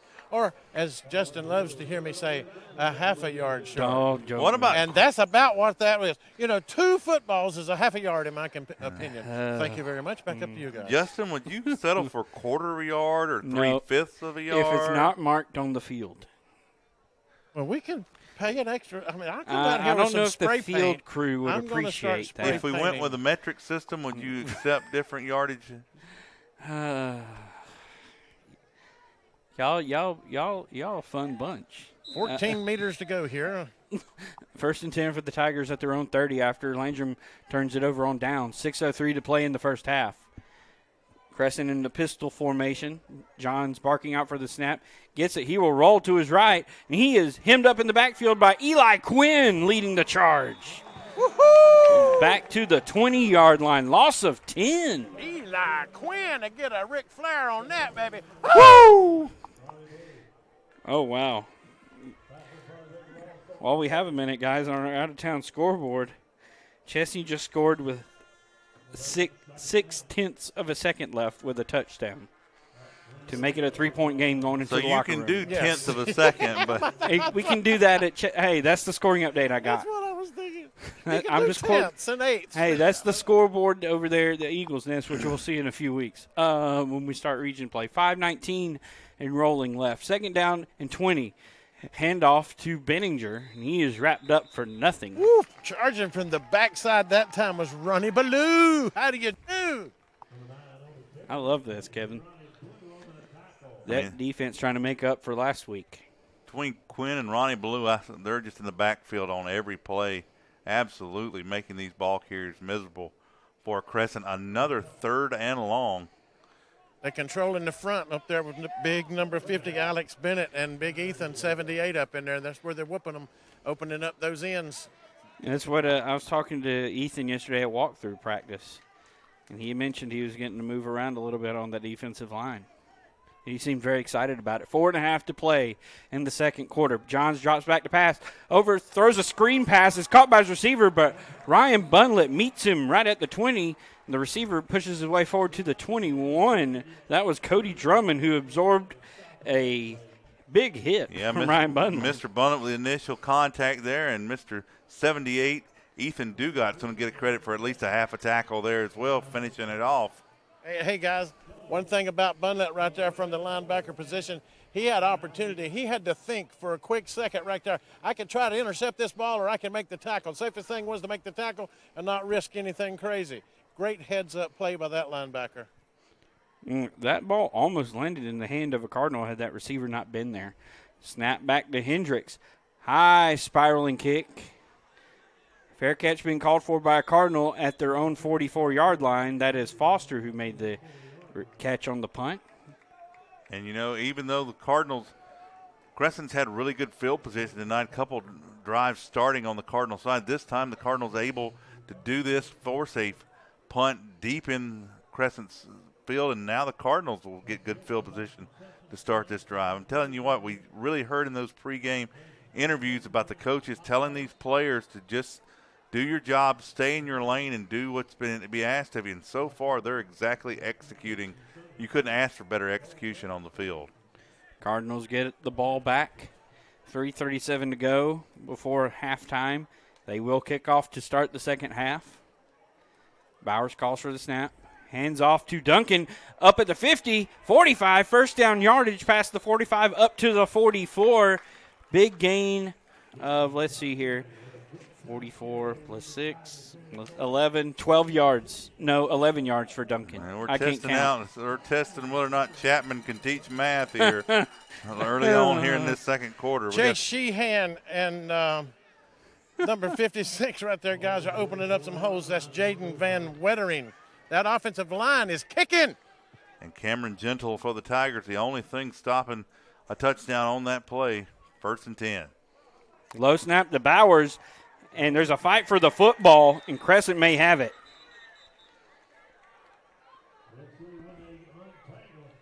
They're going to signal Crescent football and look like Bowers had the football. I don't understand. Bowers is stating his case, but it's not going to stand. I think the Crescent guy wrapped it up just tight enough there at the end to get it. It looked like Bowers was laying down with the ball in his bread basket. That's from my point of view, too, but I'm not going to argue what's been called. So Cardinals turn the ball over and give Crescent a chance with 3 minutes on the nose to go before halftime. Out-of-town scoreboard. Burns trails Dutch Fork 21-13. Dorman and Fort Dorchester tied at 14. Chapman and Boiling Springs, other game on our network, tied at 7 over at the Dog Pound. But it's early.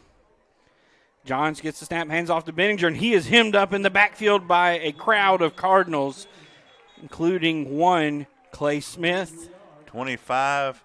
Caleb Emery. And 22. Ryan Bunlett. Ooh, Emery laid the hammer to him. Yeah. Emery, our defensive player of the week last week. Haven't called his number much tonight, but he said, don't forget about me. I'm still here.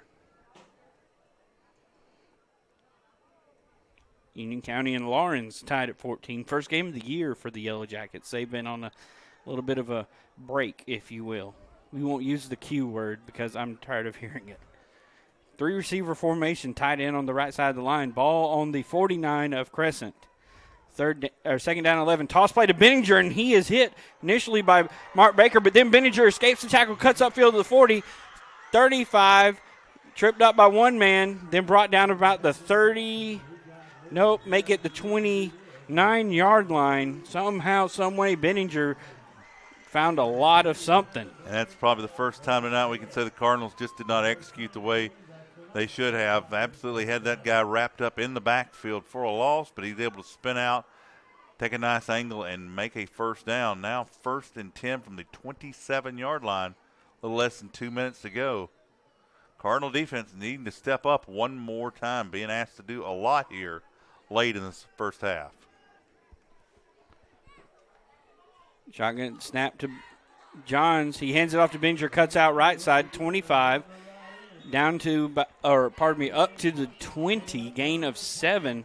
90 seconds to play before halftime. Number 25, Caleb Emery on the stop there. Crescent with a full array of timeouts, but letting the clock run here. And that's okay if you're a Cardinal fan. What's not okay is a defense with their hands on their hips. Nope. Gassed, but they're standing strong, guys. Cardinal strong. 1:05 to go before halftime. Crescent knocking on the door. They're at the 23-yard line. They hand it off to Benninger. He's hit by one man, keeps pushing forward. Ball on the ground, and they're going to call him down at the 21. And the Cardinal coaches are a little bit in disbelief, and we can understand why, because that ball looked like it came out before the whistle.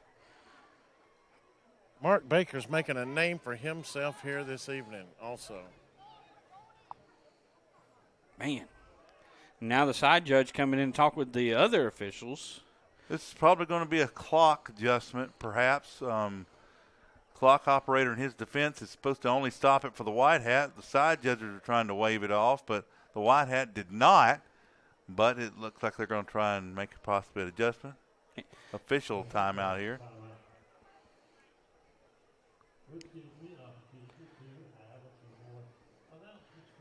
But they're trained not to stop that clock until the white hat makes that determination himself. So. And then he kind of pointed toward Crescent's direction. That was, But it doesn't look like there is an issue thus far with the clock. It remains the same, just an official timeout there. Looks like there may be a time adjustment. That's what we're looking for and here. It looks like Coach Farmer was signaling to somebody to get word to the press box. And what's the time they need back on the clock? Yeah, I think they've just moved it to 54 seconds.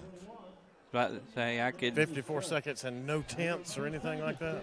Yep, 54 on the nose. They must have thought Justin was running the clock. They don't, you know where the ball's sitting the ball's sitting about the 21.5-yard line. Yes, sir. You funny. You got jokes, ain't you?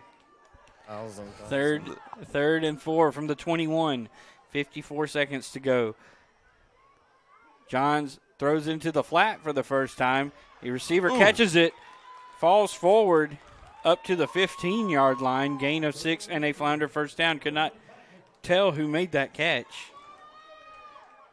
Tell you what, but I think the way they congratulate him coming up with her, I think that was, again, number 25, Caleb Emery, laid a big hit there after the first down completion. Emery said, I got Defensive Player of the Game last week. I want another award this week. Right? Absolutely. Whistles coming in from the far side. What's going on now? Nobody knows. All right. The troubles I've seen. It reminds me of a certain, I think it's like an investment firm. We won't say their name on the air, where they had the talking baby. I think that's right. I'm just worried we're going to get put down for. We're going to be taken down for crude singing and inappropriateness here on the air for that. Oh, are you talking about like cruel and unusual punishment? Cruel and unusual punishment there. Ooh. 48.6 seconds to go. 1st and 10. It's bad enough I got to stand in line at the halftime to get a hot dog to pay for this gig. Ball on the 17. Shot or pistol snap to Johns, rolls left, wide open throws over it here to a receiver, and he is hit hard. Number 15, Josiah Davis took a shot from a Cardinal defensive back to break up the pass. Number 7, Grayson Foster, Make laid the wood. I thought Grayson was going to pick that and take it to the house. He had nothing but green grass in front of him. That would have been, about 90 yards had he catches it right there at the 10, I think. Oh, that's where it would have been. 90 yards. Wouldn't that have been beautiful? 42 and 0.8 of a second remaining, Justin. 2nd and 10 from they're calling it the 11, but it's the 16. From the 16 and 3/8 yard line.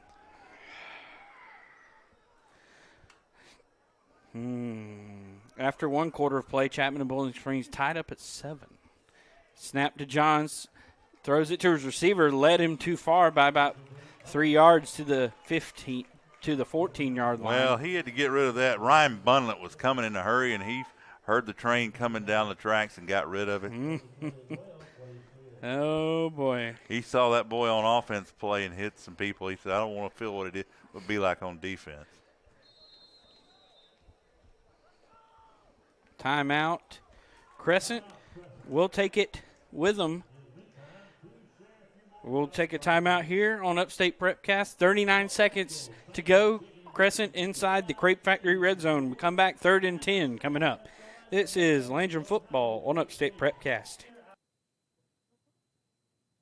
The coin toss in tonight's game was brought to you by the Bowling Springs Fire Department in Bowling Springs. Benjamin Franklin said, "An ounce of prevention is worth a pound of cure." Car accident? Personal injury? Not sure what to do? Contact the Brian T. Smith Law Firm at 864-239-2007 for your free consultation, or contact them through their website at btsmithlaw.com. That's Brian T. Smith Law Firm, Greenville, South Carolina. Drought and cold weather are problems that keep you from getting the best results from your crops. Inflation and other economic factors are... Back here out of that timeout, had to rush out of that. Snap to Johns. He hands off to Benninger. He's wrestled down at the 14-yard line. Time's running 30 seconds. Alex Bennett stepped up, the big 5-0 with the stop. 25 seconds. Crescent's got to move. Well, 4th down and 9 from the 15. 17 seconds, 16. They got one timeout left. One has to figure they're going to run this down so they make this final play, and if they don't get it. Oh, they're going to try and kick it. Yep, see the kicker warming up on the sideline. 5 seconds, 4 seconds. And we have witnessed they have a quality 3, kicker. 2 seconds on the nose. We'll keep it here after that timeout. A couple of out-of-town scoreboard updates brought to you by Hull's Hideaway Restaurant in Monterey, Virginia.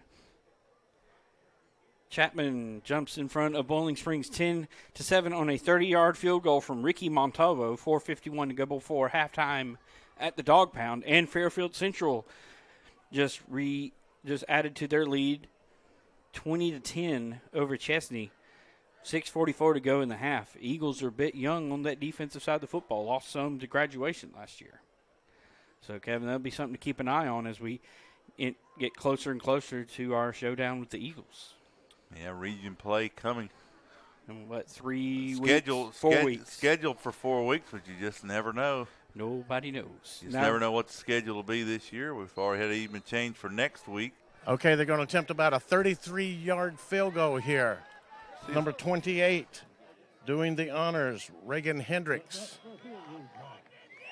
Steele Sears will hold. The snap is back. The hold is down. The kick is up.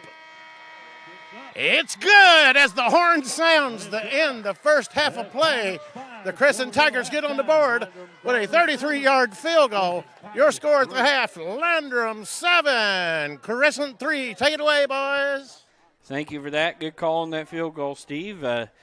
Plenty of leg behind that one. Folks, we're going to step aside here, send it off to break, because during this timeout, we are going to hear from a couple of our senior spotlights from tonight. That will be one, Caleb Emery, our defensive player of the game from last week, and running back / linebacker Keegan Duncan. Folks, we're going to send it off to break, and you get to hear from those two gentlemen on our senior spotlight segment brought to you by Burnett Athletics. This is the Chad Wagner State Farm Insurance Halftime Report. For life, home, car insurance, and more, get a free quote from our friend, State Farm agent Chad Wagner in Spartanburg, located at 1074 Asheville Highway. Give him a call at 864-585-7999. We'll be back with this week's senior spotlights. At the half, Landrum 7, Crescent 3.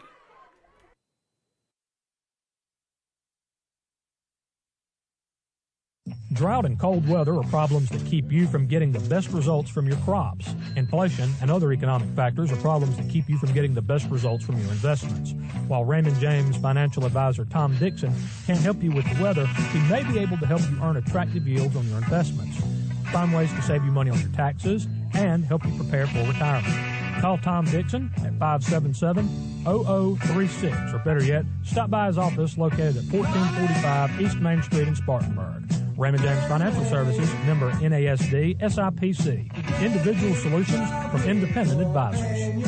All touchdowns in tonight's broadcast are brought to you by Waldrop Plumbing, Heating, and Air, located at 331 South Hemet Road in Greer. Call Waldrop.com. One of the best things about sports is that unexpected surprise performance, that big play from a rookie or free agent. And that's what's great about Wings Etc. Grill and Pub. You know about our wings, but the surprise is all of our Etc. Sandwiches, wraps, quesadillas, salads, subs, seafood, amazing appetizers, and awesome daily specials. Sure, you love our award-winning wings, but don't forget our Etc. And now, when you can't eat and watch here, order online for pickup at togo.wingsetc.com. Wings Etc. Grill and Pub. Good food, great times. State Farm offers more discounts to more drivers than any other insurance company. Get to a better state. For your discount double check, call Chad Wagner, State Farm Insurance at 585-7999. Here with one of our two Burnett Athletic Senior Spotlights tonight. Here with Caleb Emery. Caleb, thanks for joining us tonight, man. No problem, man.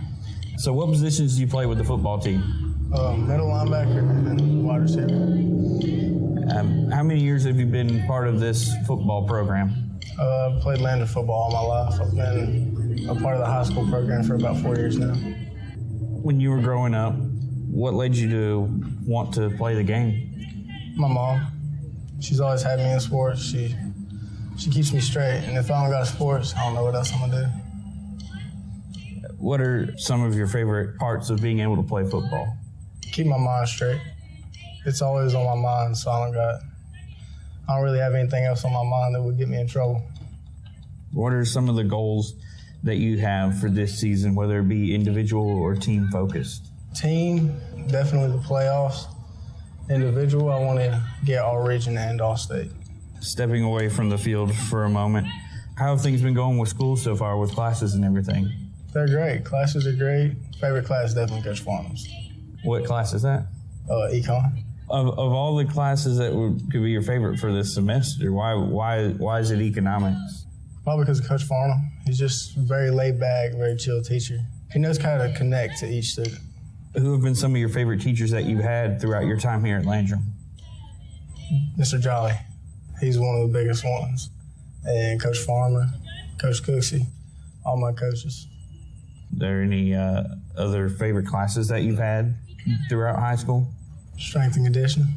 Looking ahead a little bit, you're a senior, and obviously it's around this time where seniors start to, I guess, finalize that game plan, if you will, about what they want to do next. What are some options that you're looking at for once you graduate? It was going to be collegiate football, and if not that, definitely plumbing and HVAC. What led you to want to look at those options specifically? My youth pastor and one of my close friends, Aiden. Caleb, want to congratulate you on being one of our players of the game for last week. You had a heck of a game on the defensive side of the football, man. Thank you. Who have been some of the most influential people in your life and why? Definitely my mom. What she does is just tough. She coaches all three sports. She coaches volleyball, basketball, and softball. And she basically led me to be who I am today with football and all my other sports. Well, Caleb, thanks for taking time to sit down with us for a couple of minutes, and good luck tonight against Crescent. Thank you. We'll be back with more right after this. You're listening to Landrum Football. So you've cut back on everything from lattes to lunches. But if you're still coming up short at the end of the month, try this. Give State Farm agent Chad Wagner in Spartanburg a call for a free discount double check. He'll show you how something as simple as combining your home and car policies could save you hundreds of dollars a year. Because being there to help keep more of your money in your pocket is why State Farm agent Chad Wagner is here. Like a good neighbor, State Farm is there. Discounts may vary from state to state. Here with our second Burnett Athletics Senior Spotlight of the evening, Keegan Duncan. Keegan, thanks for joining us, man. Oh, thank you for having me. What position did you play with the football program? Currently, I play running back, an inside linebacker, but over the years, I played pretty much any position you can think of besides receiver and cornerback. So what you're saying is you've had a little quarterback play mixed in there? Every now and then, just as a little messing around, back in middle school, stuff like that. When did you first begin playing football? When I was extremely young, my dad always encouraged me to play like flag football and stuff like that. And so I think my first time playing football was maybe around 7 years old. And you've been playing high school football for how long? 4 years. How many years on varsity? 3. And so this being your senior season, what are some goals that you have, whether it be individual or team focused? Some goals I have for myself is make a lot of great memories. At running back, I'd love to, at least get 1 touchdown a game. And an inside linebacker, I'd like to at least have 75 tackles by the end of the season. What have been some of your favorite things about being part of the Cardinal football team? I just love all the passion everybody has. I mean, every Friday night is just a whole new memory, and it's something you'll never forget. I mean, there's nothing better than going out there and the crowd's cheering. You run out through the flag or whatever. I mean, there's nothing beats it, man. Stepping away from the field for a moment, who have been some of your favorite teachers that you've had here at Landrum High? I think some of my favorite teachers here have been my math teacher, Miss Vaughn. I had her for about 3 years, and she treated me almost like one of her own kids. She always made sure I was doing good, made sure I was on task, pretty much did anything she could to help me succeed. And any favorite classes that you've had besides math? I also enjoy Coach Farnham's Government and Economics class. I really do enjoy that class. Who have been some of your favorite coaches that you've had? I will never forget when I was little, back in middle school, we had a coach named Coach Sierry. He was an ex-military coach, and he was definitely a guy that you always remember. He's definitely very influential in my early stages of my football career. As you look ahead a little bit, what are some plans that you have for once you graduate from Landrum? I'm hoping to go to Greenville Tech on a life scholarship and get a degree in HVAC. And what led you to want to look at that career? So I've always been one to work in the trade field. My dad owns a landscaping business, so I've always been wanted to like work outside and do hard labor and stuff like that.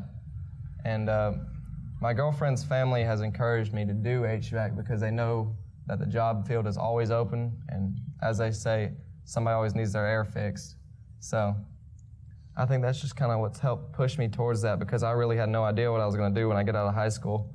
And I guess that's just somewhere I'd start, and it seems like something I could do.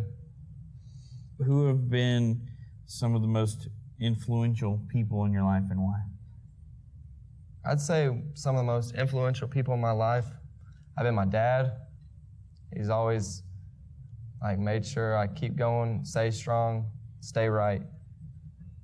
Through thick and thin, he's always made sure I'm good, make sure everything's all right, make sure I have what I need, make sure my head's right, you know what I mean? Make sure where I need to be in life. He always encouraged me to go to church, stuff like that, so I really do respect him for that. Well, Keegan, once again, thanks for taking the time out to talk with us. Good luck against Crescent. All right, thank you. We'll be back with more after this. You're listening to Landrum Cardinals football on Upstate Prep-Cast.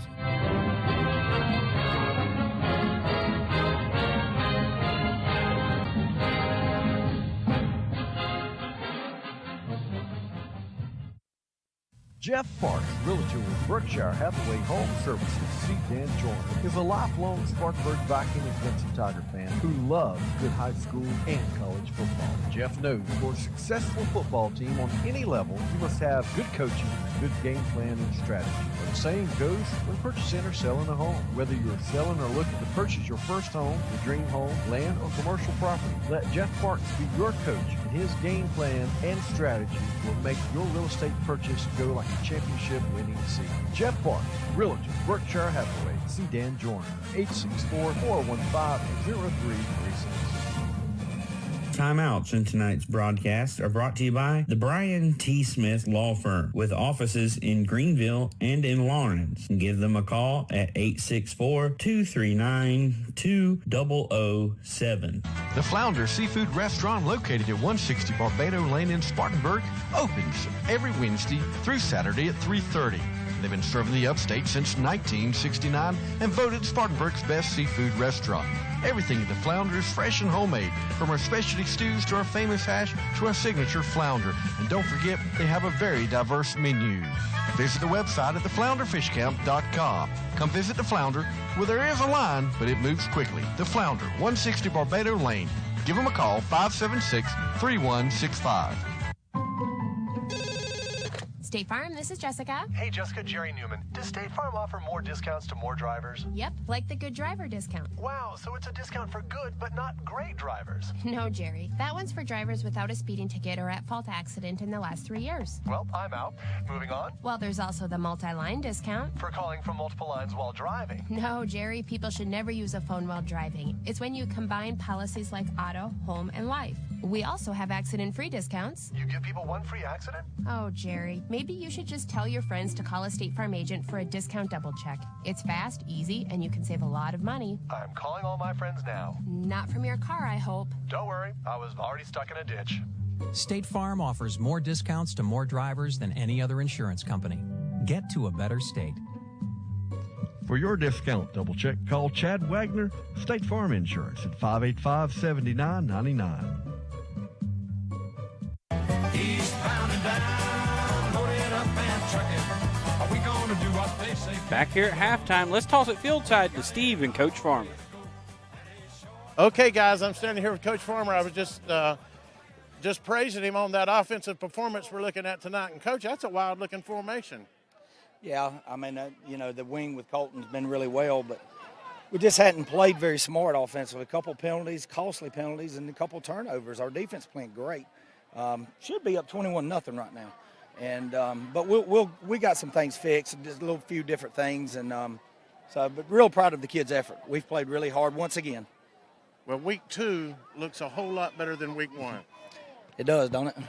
It helps to play a game. It helps to go watch film. It helps to evaluate these kids. We didn't get that opportunity to do that before we played a week 1 game. So, we learned a lot about ourselves last Friday night. Our coaches met a lot over the weekend, and doing a couple different things. You might see a couple different wrinkles in the second half. All right? Okay, the broadcast coach is in the booth up here. We like what we're seeing here this evening. You tell Justin he needs to call a play for me. There you go, Justin. Tell him I said don't tempt me. He said don't tempt him, Coach. Okay, back up to you guys. Landrum leading 7-3 here at Cardinal Station. All right. Thank you, Steve. Kevin, your assessment of that first half of action, man, as we get ready for the second half in about 4 minutes because they still have the mandatory 3 to tack on here. Well, if you're a Cardinal fan, you've got to be really excited with the offensive output here in the first half. Feels like we're up 28-0, but you look at the scoreboard, 7-3. That's because we've turned the ball over twice. One of those led to 3 points, but you feel good about the way the offense is moving it. You feel good about the way the defense is holding their line tonight. So you just need to hold on to the football, sustain some of those drives into the end zone, and keep playing defense the way you have. You have to expect they're going to have some adjustments over on the Crescent side, but just go out there and make your adjustments and execute the play and protect the football, and I think we'll have some good things to see here in the second half. And, Steve, how about you, sir? Oh, guys, you caught me out. I'm sorry. Caught me off guard there. I was Apologies. doing a live video here on Facebook. Okay. Hey, it don't matter. Bring them in on the Facebook Live. That's what I was telling them. If somebody could tell me how many dots and slashes it was, Upstate Prep-Cast Upstate Prep-Cast. Upstate Prep/hyphen. No. Upstate Prep-hyphen. Upstate Prep/hyphen. No. You're just being funny. No, I'm actually being that stupid. Oh, no. So we got a great half of football coming up for us right here, and I believe that Landrum's defense is going to have to stick it out, make some plays offensively. They're doing pretty good right now, but just cut out some of the mental mistakes. And like you say, Coach Farmer's right. They should be up 21-3 at this moment. Yeah, someone I'm keeping an eye on, Colton Link. He about busted a couple of long runs. He had one, I think that was 48 yards, if I remember correctly, in that first half that set Landrum up for that touchdown. And the touchdown drives brought to you by Waldrop Plumbing, Heating, and Air. Call Waldrop.com. But yeah, you really feel if they can continue to just pound it with Bundlet, and then as that defense continues to wear down, that speed differential, that if you keep Link's legs fresh in there and let him just hit those holes, we think can bust one here in this second half. He could have close to 120 yards rushing right now if he hadn't have been for the penalties. Yeah, you're exactly right, Steve.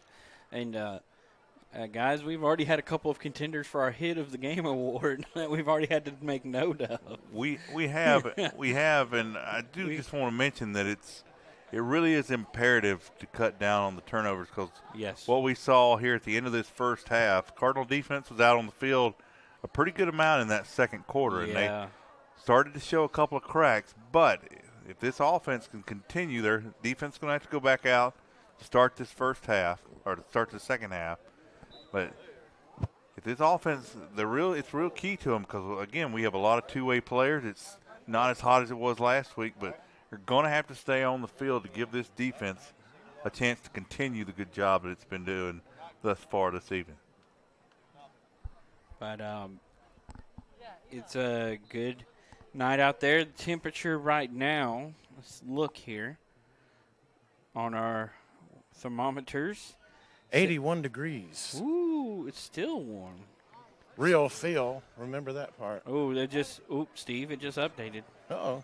Steve, it went down to 72. Well, now. Steve, if you you've been down on the sideline looking up in the stands, have you noticed whether or not Grandpa Cardinals has made his way to Cardinal Station here this evening? Oh, Grandpa, he's making his way up to the hot dog stand right now. He said he'd never seen so much fighting and eyeball gouging and fighting and slapping, and it's just nasty. Just the awfulest fight he ever seen. And that's at the concession stand. Yeah, that's exactly right. Oh, man. Get you one of those hot dogs. They're delicious. I thought that was part of the pay in this gig. It was a hot dog. Right. And I had another offer to do another game, and it was for peanuts. As we get ready to start this third quarter, brought to you by the Inman Community Fire Department. Make sure to always plan ahead, have an escape plan in place, and practice it with your family. For help developing a plan, give a call to 864-472-3944. Steve, don't feel bad because I've had another offer for tonight's game as well. Somebody tried to pay me not to do this. So. No. That bad. Here we go, Justin. Foot to leather. Return man fields it on a hop at the 15 up to the 20. Wrestled down about the 25-yard line. Looked to be number 15, Josiah Davis. Definitely saw number 25. Caleb Embry again. I tell you what, he has a nose for that football. That was vicious. Was it Sid Vicious?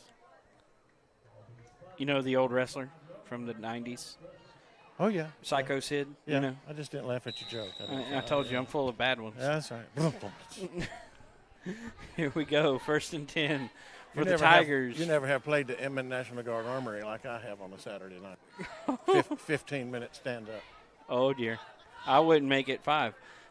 7 seconds off of the game clock on that kickoff return. John's back out at quarterback. Lines up in the pistol formation, 3-receiver set.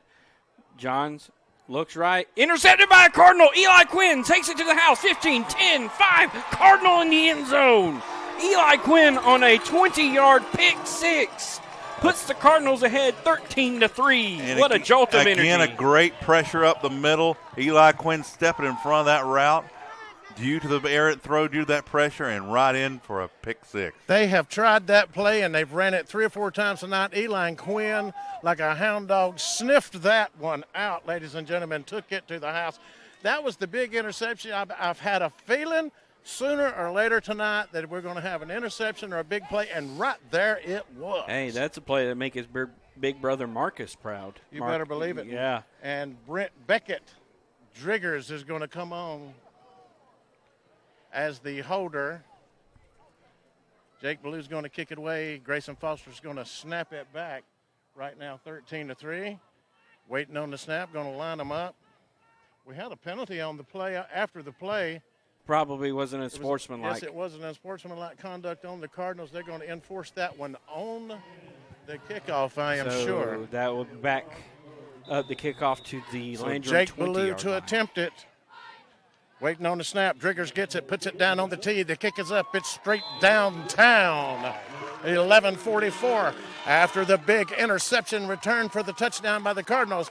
It's 14-3, Landrum over Crescent. With fall just around the corner, our good friends at Bowling Springs Fire Department suggest it's a good time to remind you that all homes should have working smoke alarms. Put smoke alarms on every floor of your home, including the basement. Also, you should have a smoke alarm in every bedroom and in the hallway outside of each sleeping area. That fire safety message brought to you by the Bowling Springs Fire Department in Bowling Springs, South Carolina. All first downs in tonight's broadcast brought to you by the Flounder Seafood Restaurant, 160 Barbado Lane in Spartanburg, 576-3165. State Farm, Kathy here. Hey, it's Mike. My team just pulled off the biggest upset ever. Nice, Mike. And some fans are getting crazy. They even flipped over a car. Whoa. Turns out it's my car, though. Oh. But I don't want to be upset right now. I want to know State Farm's going to take care of this, right? We got you covered, Mike. Yes! Woo! Go with the one that's here to help life go right. State Farm. Contact your local State Farm agent today. That's Chad Wagner at 864-585-7999. That's 585-7999. Or visit him at 1074 Asheville Highway in Spartanburg. Like a good neighbor, Chad Wagner and State Farm are there. Discounts may vary from state to state.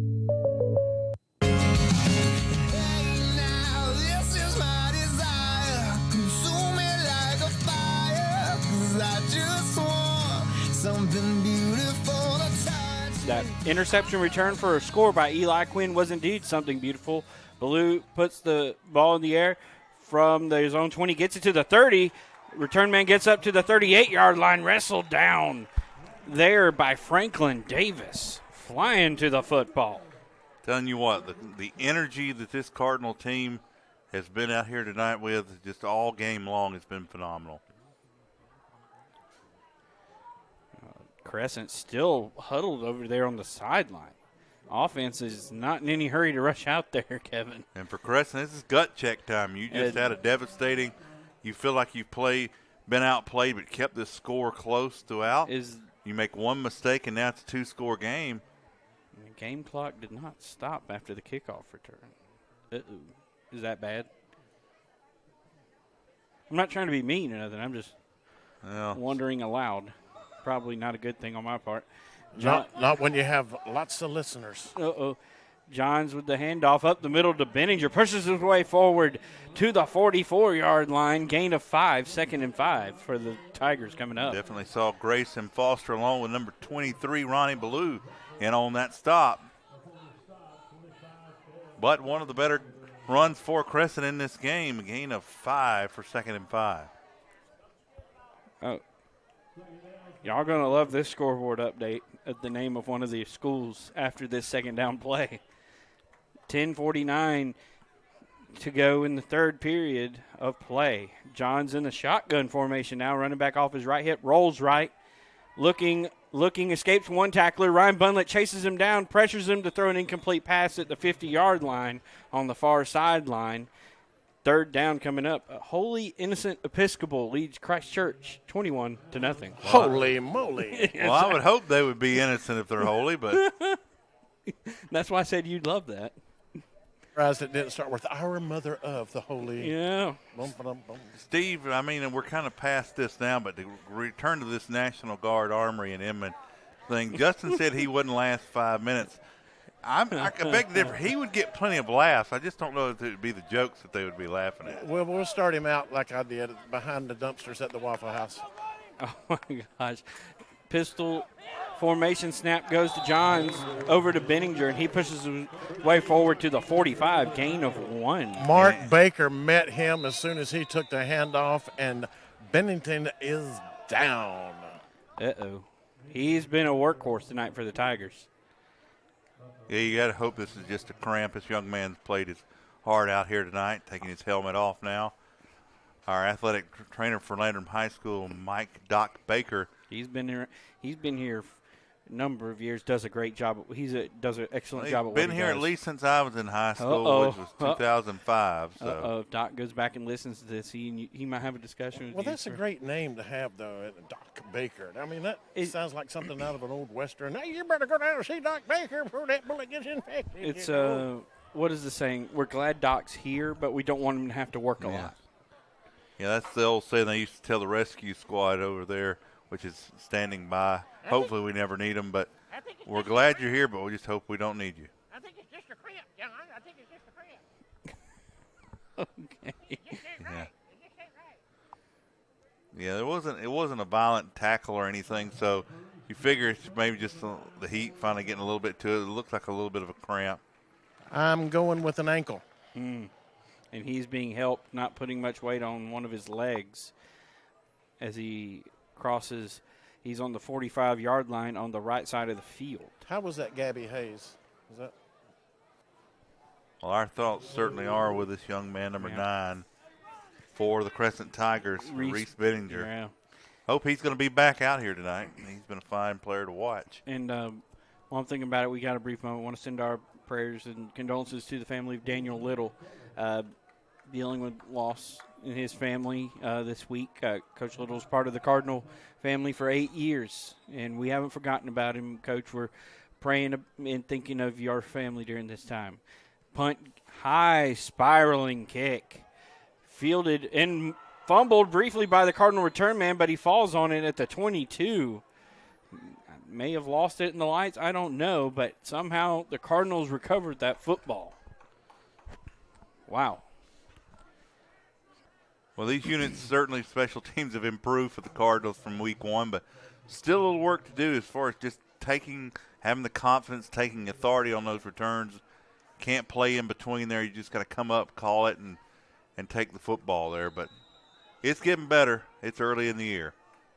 So Landrum will have the football on their own 22-yard line. Also want to mention something. about the tribute the Cardinals are doing for our fallen men and women here at the stadium tonight. Bowers will hand it off on an end around right side. Colton Link cuts outside at the 25, down to the 30. Hesitation move, gets out of bounds at the 35. Gain of 13 and a first down. Laundry back at the 20-yard line. That's a Debbie Downer. That 13-yard run wiped away with a hanky. So spotted the foul. We'll see where they mark it. Yeah, I don't think Mr. Link will be sending our official any greeting cards anytime soon. It probably cost them a chance at a 150-yard game thus far. But I'm telling Santa Claus on him too. I'm going above that. That's right. And the Easter Bunny for next year. Timeout on the field by the Cardinals. Guys, scoreboard update. Our out-of-town scoreboard. Spartanburg 28, Hillcrest 7. That game's at the halftime over at Viking Stadium. Chapman 24, Bowling Springs 10 in that game. Looking for an update on our Chesney game. Let's see what the last update we have from them are. And Dutch Fork leads Burns 42-25.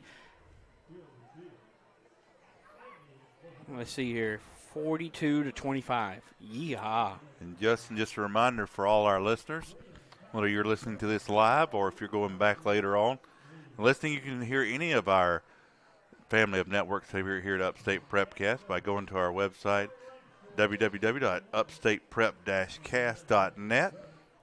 And also find our broadcast on the Meridix.com platform by typing in the team name. And it should come up with a broadcast here. All events are broadcast live and archived. If you know someone out there here during the live broadcast that you think would want to hear this, send them those links and tell them to tune in. Looks to be 1st and 22 from their own 10-yard line for the Cardinals. Snap to Bowers. He'll fire one deep downfield looking for Franklin Davis. He makes the grab. No, he does not. Flag comes in. Pass interference. I believe they might get him for pass interference here. This will be a good one. I got a little excited, boys. Yeah, I'm sorry. It looked like he made the grab on first glance. Defensive back definitely was not expecting that first pass of the evening, I think, for the Cardinals, and absolutely never turned around to try and find the football. Oh, no, they've called this on the Cardinals. What are they calling? Are they calling pass interference on the Cardinals? Said he pushed off. Well, if anything, his identity was stolen. As our colleague Britt Wilkerson would say. It is identity stolen by the defensive back. So that's half the distance to the goal. Are they going to take the incompletion? No. They haven't marked off any yards. The ball was on the 10 to begin with after the holding penalty. So is it 1st and 22 all over again? How are they going to? I don't understand. Are they taking the incompletion? They're declining the penalty. We'll give it a second here and figure it out. These guys are taking it 2nd down and 20. Yeah, ball was on the 22, backed them up 12 from that spot of the foul. End around to Link, cuts outside, 15, gets close to the 17-yard line. Or make it 15-yard line, gain of 5. It's a little slow to get up over there. The link is broken. Well, let's hope not. Let's hope not. I think he got the breath knocked out of him. That's a pretty hard run. He'll be back. He's been running all over the field and doesn't have many numbers in the stat column to show for it, unfortunately. But as the Cardinals take a breather and check on their teammate, I think we should take one as well. We'll step aside for a timeout. We'll be right back. 9:45 to go in the third quarter. Landrum leading Crescent 14-3.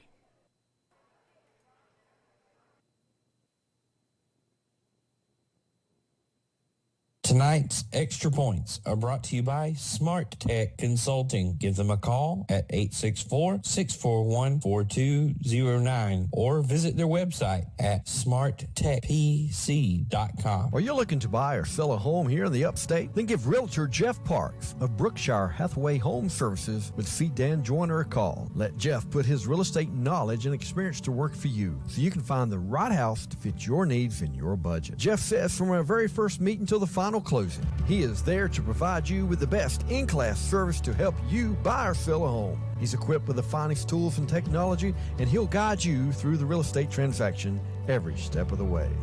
Give Jeff Parks a call at 864-415-0336. That's Jeff Parks, Realtor with the Brookshire Hathaway Home Services, C. Dan Joyner.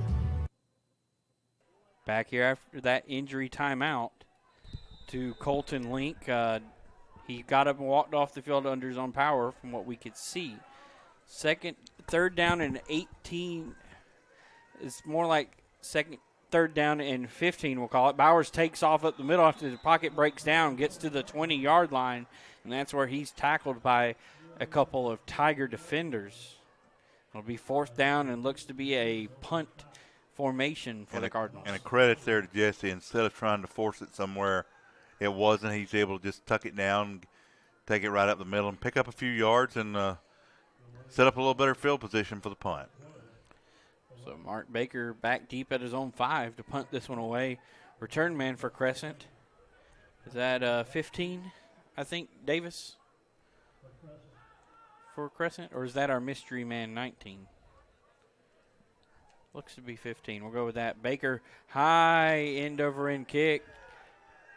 Bounces at the 40, takes a sideways roll. The Cardinals will have to down it at their own 41. Tigers with prime field position after a little bit of a little bit off on that punt. Tell you what, a lot of people are going to be surprised when they look back at the stats for this game. The average starting position for Crescent's probably going to be honestly close to their side of the field, but only able to pick up 3 points thus far. Cardinal defense once again being asked to pick up the load. Tigers make their way back out with Keegan Johns at the quarterback position, the sophomore right-hander in the pistol formation. Running back behind him is number 20. Cannot get a number on the running back. We'll get his name in just a minute. Tight end on the right side, 3 receivers in the formation. Johns throws a screen pass over to the right side to Davis. Cuts upfield, but gains about 3 yards down to the 37. Looked to be Josiah Davis on the reception. Gain of 4 down to the 37. Second down. And again, this is credit to probably the film, Coach Farmer and the staff for watching film. They've been very aggressive, and Crescent's tried to take care of that and scheme against that by throwing a lot of screen passes here. But Cardinals have been ready each time, and I credit this big defensive line for putting a lot of pressure on the quarterback, not making those smooth transitions.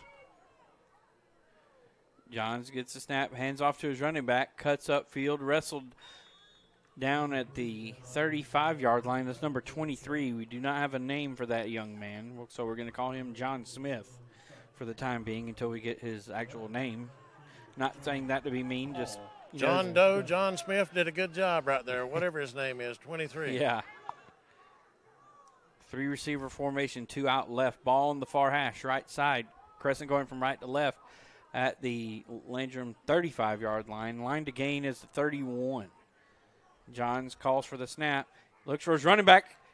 He hands it off. He cuts around outside at the 25, 20, 15. Wrestled down inside the 10. Flag flies in, or something flew in late. Oh, there's a flag back around the 32-yard line. Make it the 28-yard line. 25, Caleb Emery in on the stop for the Cardinals. So this run looks to be coming back. Officials tonight, big fan of holding. I tell you what, these offenses are going to look back on tonight and just see where penalties has really killed off a lot of their chances.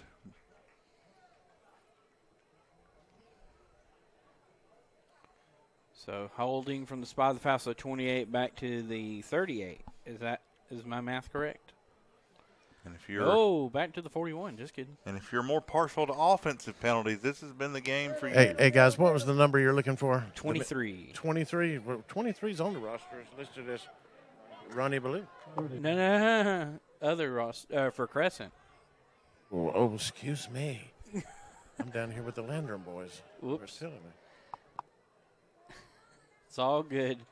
So 23 for Crescent will be John Smith for the time being. Johns will hand off to Smith, cuts out right side, and he's hemmed up in the backfield by a flock of Cardinals. And Ethan Dugat, that 23, Ronnie Ballou, 13, Mark Baker. Eli Quinn's back there, too.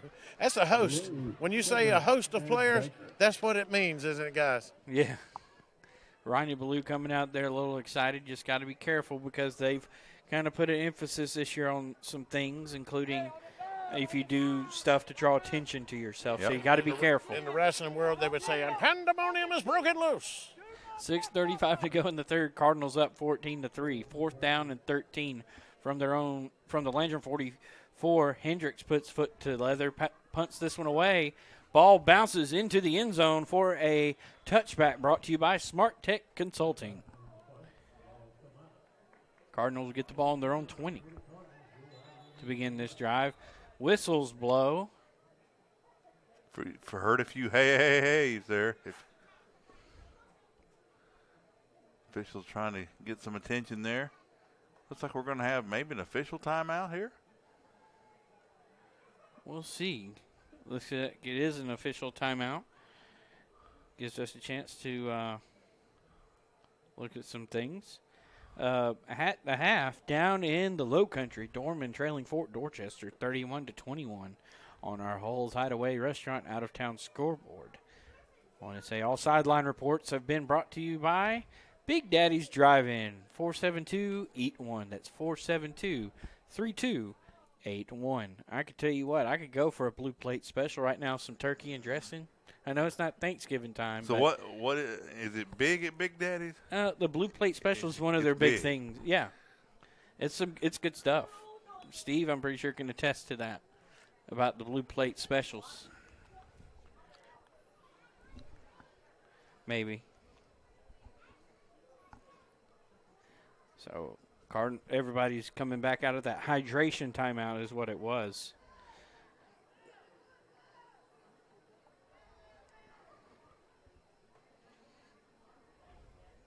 So Bowers comes back out at quarterback.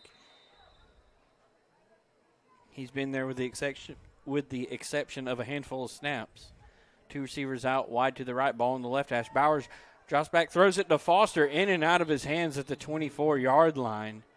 Well, it looked to be a little confusion. A little confusion. Really, you're going to credit the incompletion for that on the Cardinal wide receivers themselves. They kind of ran into each other in the route there.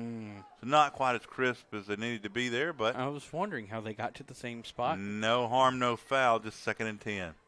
I'm not saying that to be mean. I was like, wait, how'd they end up around the same area? I just think one of them didn't quite take as deep of a cut on that route as he should have, but that's okay. Shotgun snap, be a fake by Bowers, takes it up the middle, past the 25, up to the 26. Gain of 6 on the play, 3rd down and medium. Good job by Bowers. Patient runner, saw the hole on the backside there, took it up and made this from a 2nd and 10 to a 3rd and very manageable 4, we'll say. Or maybe 4.5. Y'all just Foster in the slot on the right side. Davis on the outside. Looks to be a new running back in the backfield. I think that's Duncan.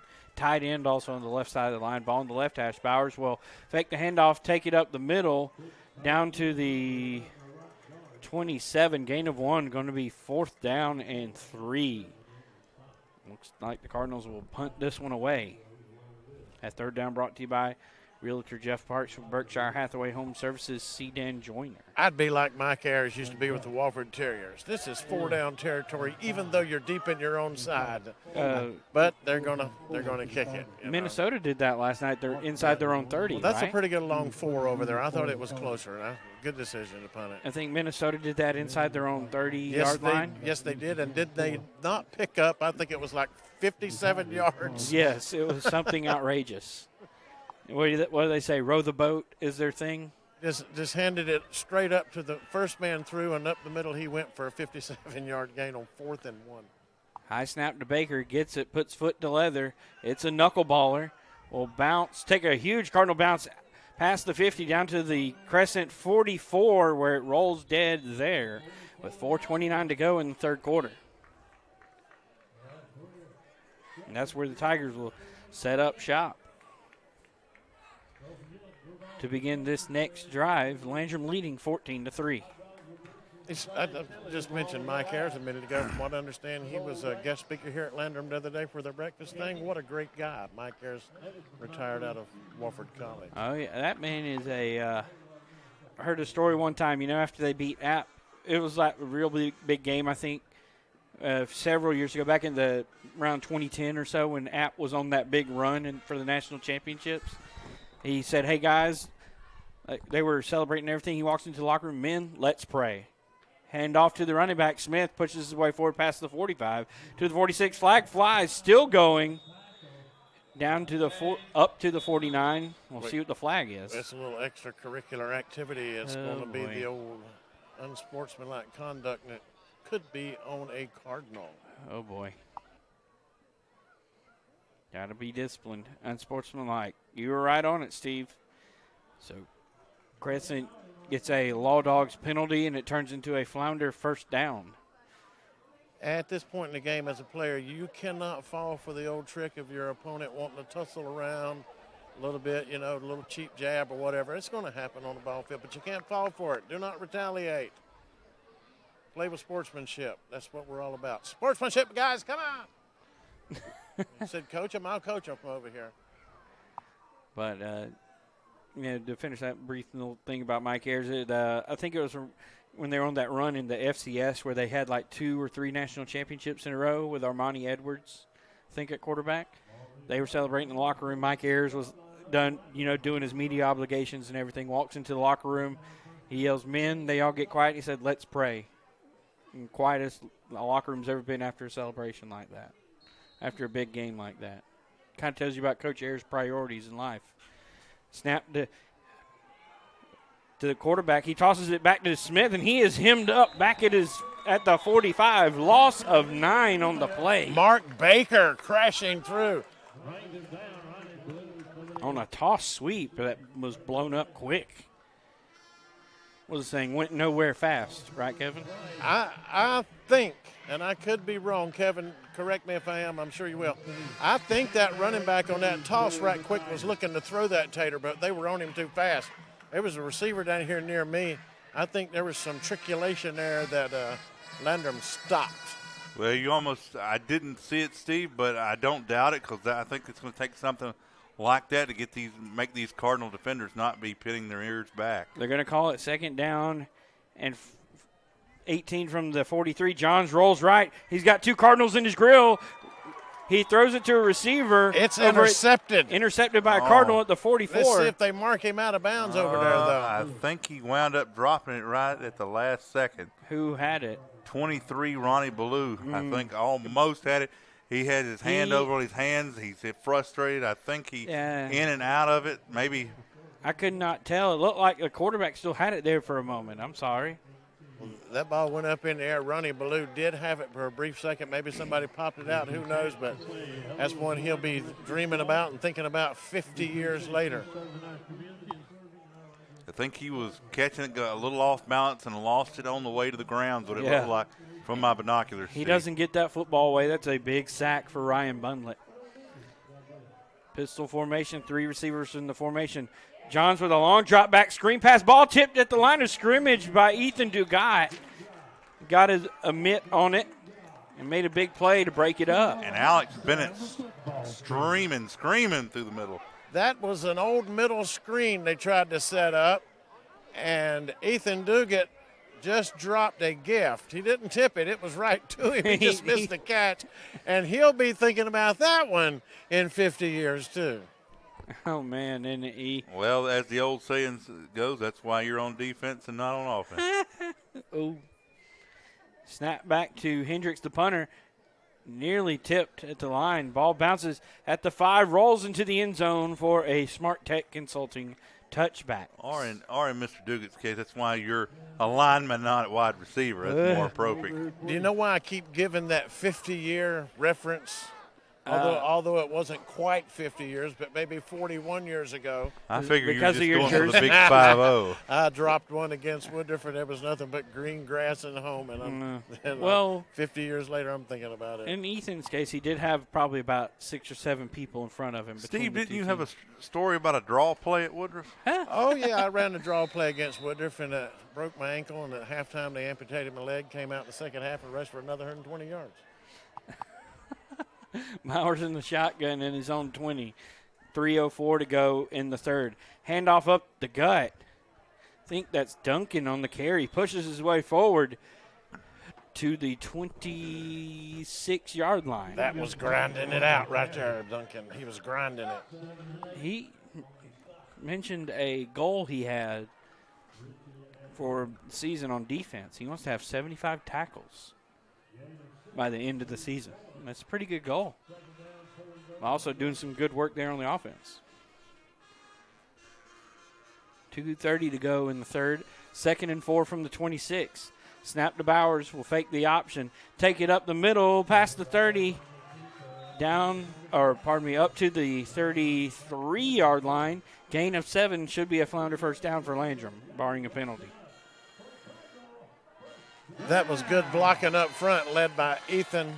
Once again, Ethan and Chase Sheehan over here on this right side, along with Isaac Green, are opening up some huge holes right now.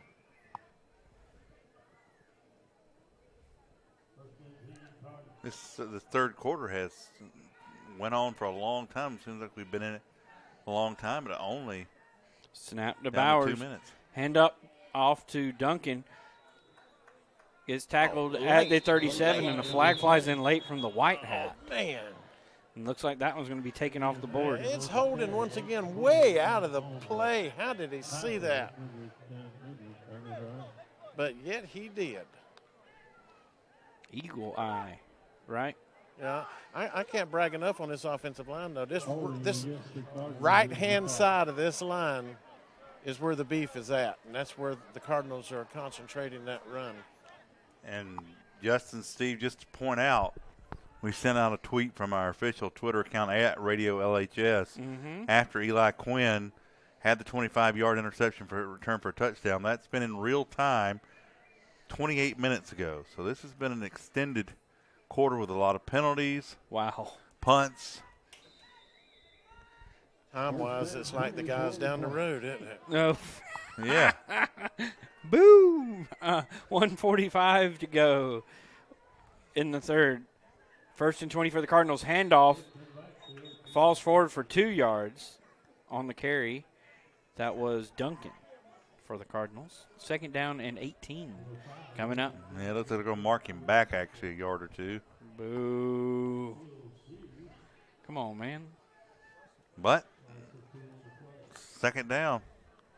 Cardinals have had some really good plays here on 1st down, but penalties in this quarter alone has negated some fine runs and really kept the Cardinals behind the sticks. We talked about they need to be able to sustain drives. Handoff. No, Bowers fakes it, takes it up right side, and brought down right at the line of scrimmage at the 23. And right now you're kind of seeing, without that threat of that speed from Link, who was out there earlier, who went down. He's still on the sidelines, still in pads. Look like he might be eligible to come back into this game, but without the threat of that speed, they're able to really be more aggressive. They're not having to hold back as much with fear of over pursuit here. They might be holding Link out. I know I'm a little sneaky right here, guys. He just gave me the wink and the nod. He's okay. That's good to hear, Steve. That's good to hear because Link, he has a lot of top-end speed. Timeout called by the Cardinals. Their 2nd timeout. Timeouts tonight brought to you by the Brian T. Smith Law Firm Have offices in Greenville and in Lawrence. Contact them at 864-239-2007. Our third quarter tonight, our rather extended third quarter tonight, brought to you by the Inman Community Fire Department. Remind you to always plan ahead, have an escape plan in place, and make sure to practice it with your family. For assistance to develop a plan, you can contact them at 864-472-3944. Cardinals burned 2 timeouts. They got 1 left. Looks like Crescent has their full second half allotment of 3. Hey, guys, can we meet some cheerleaders down here right quick? What's your name, sweetheart? Abby. What's your whole name? Come on, you're on the air right now. Abby Gorham. Abby Gorham, what's your name, baby? Ashley Lewis. Ashley Lewis. What's your name, baby? Rachel Lewis. Sunny Pestock. Jaden Jackson. Mia. Inslee. Bailey No Dog. Charlie Joy. Just on your name. That's all the time we got for. Steve getting a workout down there over that Big Daddy's Drive-In Sideline Report. Here from some of our spirit squad for the Cardinal cheerleading team. Bowers fakes the end around to Link. Throws it upfield at the 31-yard line. Flag flies in late. The pass was intended, I believe, for Davis at the 31. Referee calling for something here on the near side. Bowers was literally about to be wrestled down and threw the ball. Almost had to figure this would either be in the vicinity of maybe a face mask or could not see. Well, a couple of the Landrum coaches over here are wanting an interference call back here, but I think the penalty is going to come from way up front. They're going to wave it off. We didn't see a thing, guys. Like Sergeant Schultz, I see nothing. I'm not being mean by asking this question. If you throw a flag, there's got to be something, right? That's what I would think. Yeah, I've never understood that. You could throw a flag and wave it off. Referees. No, I'm not being critical. It's just like wandering minds want to know. Not being like curiosity killed the cat. I get that. But so Cardinals will drop back into punt formation. Man running on late for the Cardinals. Sometimes you just wonder if they think they're being paid by the hour. Yeah. 14.7 seconds to go in the third. 4th down and 22. High snap over Baker's head. He's going to have to throw it out of the back of the end zone, and we've got a safety, which I think that was the smart play by Baker. Yeah. Oh, heads up by him, guys. That's what you're taught to do. Don't try to scoop that thing up. Even kick it out, throw it out, get it out of the end zone. Heads up play. That's maybe no harm done here. I don't know. Yeah, that's going to be a safety. You have Crescent 2 points with 7.7 seconds to go in the third and the football.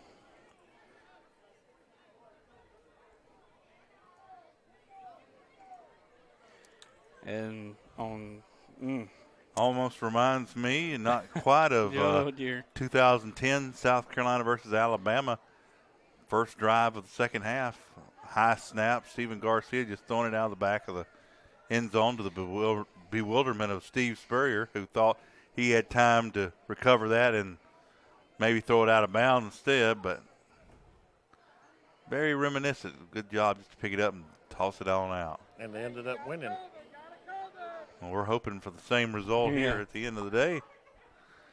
Cardinal defense, though, asked to go back out. Bowers with the safety punt from his own 25. High end over end kick. Return man nearly fumbles it at his own 41. Makes his way up past the 45 to the 50, and that's where he's tackled there. Late flag. Link came in to make the tackle. How about that? Then the late flag. What is that? Did somebody say something? One of the Landrum boys is getting a little bit loose with the tongue, I believe. Well, the coaches will let him know where it comes from. Yeah, it looks like Coach Farmer's having a little heart-to-heart with someone out there. So we'll have to see what the flag is, and it looks like it may be on the Cardinals. We'll see.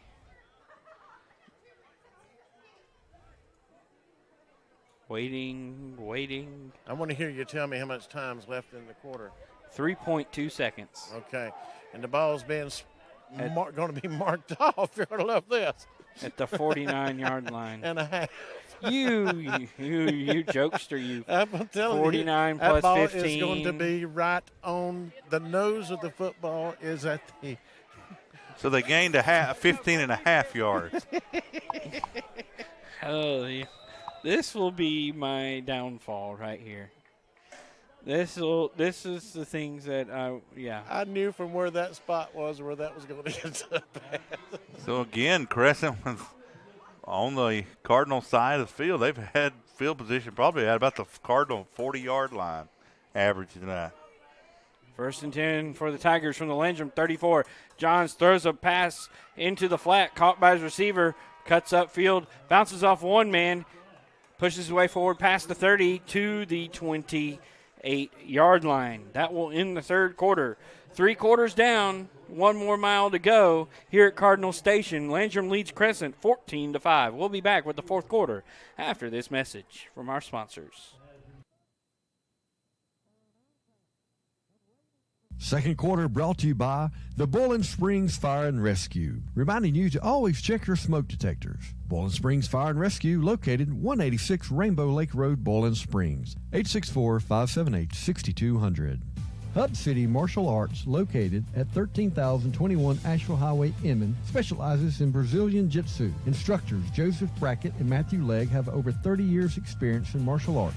Coach Brackett has over 20 years in karate and Coach Legg over 12 years in Brazilian Jiu-Jitsu. See their website at hubcitymartialarts.com for information on the competition teams, tournaments to showcase your skills, and for more information about how you can get started in martial arts training today. Or stop by. Our hours of operation are Monday through Thursday, 3:30 p.m. to 9:30 p.m. Again, for more information, their website is hubcitymartialarts.com. That's Hub City Martial Arts, located at 13,021 Asheville Highway, Inman.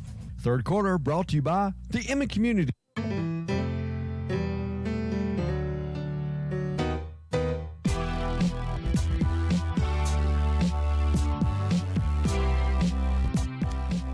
Back here at Cardinal Station, start of the fourth quarter. Crescent was 2nd and 4, coming up from the Landrum 28-yard line. Whistles blow as the game clock has not been reset. Somebody go over and slap Hambone in them. Nope, that ain't Hambone, I can tell you that much. Hambone is not at fault here. No, I said get Hambone to go over and tell him to slap him around. I'm not blaming Hambone, for God's sake. Oh, no. Sorry, I misunderstood you, Steve. My apologies. Shotgun snap. Johns hands off to Smith. He is wrestled down back at the 30, loss of 2. Hello, Ethan. Dugat. And 5-0. We got a new hero in 5-0, Alex Bennett. Senior. He will get to hear from him this year because he's a senior. So we'll be interviewing him this year.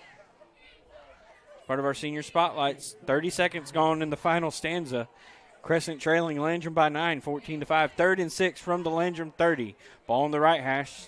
Snap to Johns, rolls right. Whistles blow after the play's already started. And ball was picked off by Franklin Davis at the 10. Clock stops with 11:20. False start on the offense. And Ethan Dugat's pointing at something. And he's pointing at the clock about something. Tell you what, the breaks, I mean, Cardinals are ahead 14-5 in this game, but there have been some, there have been correct calls, but there has been some calls critical. If that isn't waved off, that's an interception for the Cardinals, and they have plenty of room to return. So some unfortunate breaks thus far, but Cardinals with a lead. 11:20 left to go in this ball game. See what Crescent has, Justin, on 3rd and 12. 3rd and 12 from the Landrum 35. 11:15 to go in the final stanza. Johns gets a snap. Whistles blow. He's hit as he threw the ball. Second time in a row, somebody has jumped on that line. 44, Eli Quinn was timed that blitz perfectly. All for naught. Offsides on the Cardinals. No wonder. He paid the price, though, didn't he, for standing in that pocket. And now Crescent head coach Sheldon Evans giving the side judge an earful. Hey, my quarterback just got drilled. How about you call it sooner? And he has a point. Yeah, he does, honestly. Technically, that could have been called a late hit, even though it's considered a bang-bang thing, but I've seen it called on that before. It's hard to pull up. You're literally right there. It's extremely hard to pull up. I mean, it's a clean play all around. It's too close of a bang-bang play to really find fault in anything there, but – well, that young man's got a new tattoo on his chest, and it's number 44. Really, if No, hey, Mom. if anybody wants to get upset, you have to be upset at the official for not whistling it dead earlier. Yes. So back to a 3rd and 6 from the 30. Johns throws it deep downfield into a crowd. Picked off by the Cardinals. Flag flies in. And he's pushing his way forward to the 15, but that's coming out. Ball pops out while the play's still live. Fumbled again. That's going to be defensive pass interference on the Cardinals, I think. Receiver got clocked. He got tackled before the ball was ever even close. I could not tell who made the interception because he's so far away from here. Steve, did you have a number of who made the interception that is about to be wiped out? I'm trying to look. Number 25, I believe it was. It's Caleb Emery, and it's a shame that he's going to lose that that play. The sad part about this is the Cardinals made 3 stops on 3rd down, and none of them count, and Crescent's going to wind up with the 1st down. Of course, it could have been Franklin Davis. I'm not really sure, guys, so I'm kind of credit both of them. But, hey, now they got it 1st and 10 at the 11-yard line. Goodness.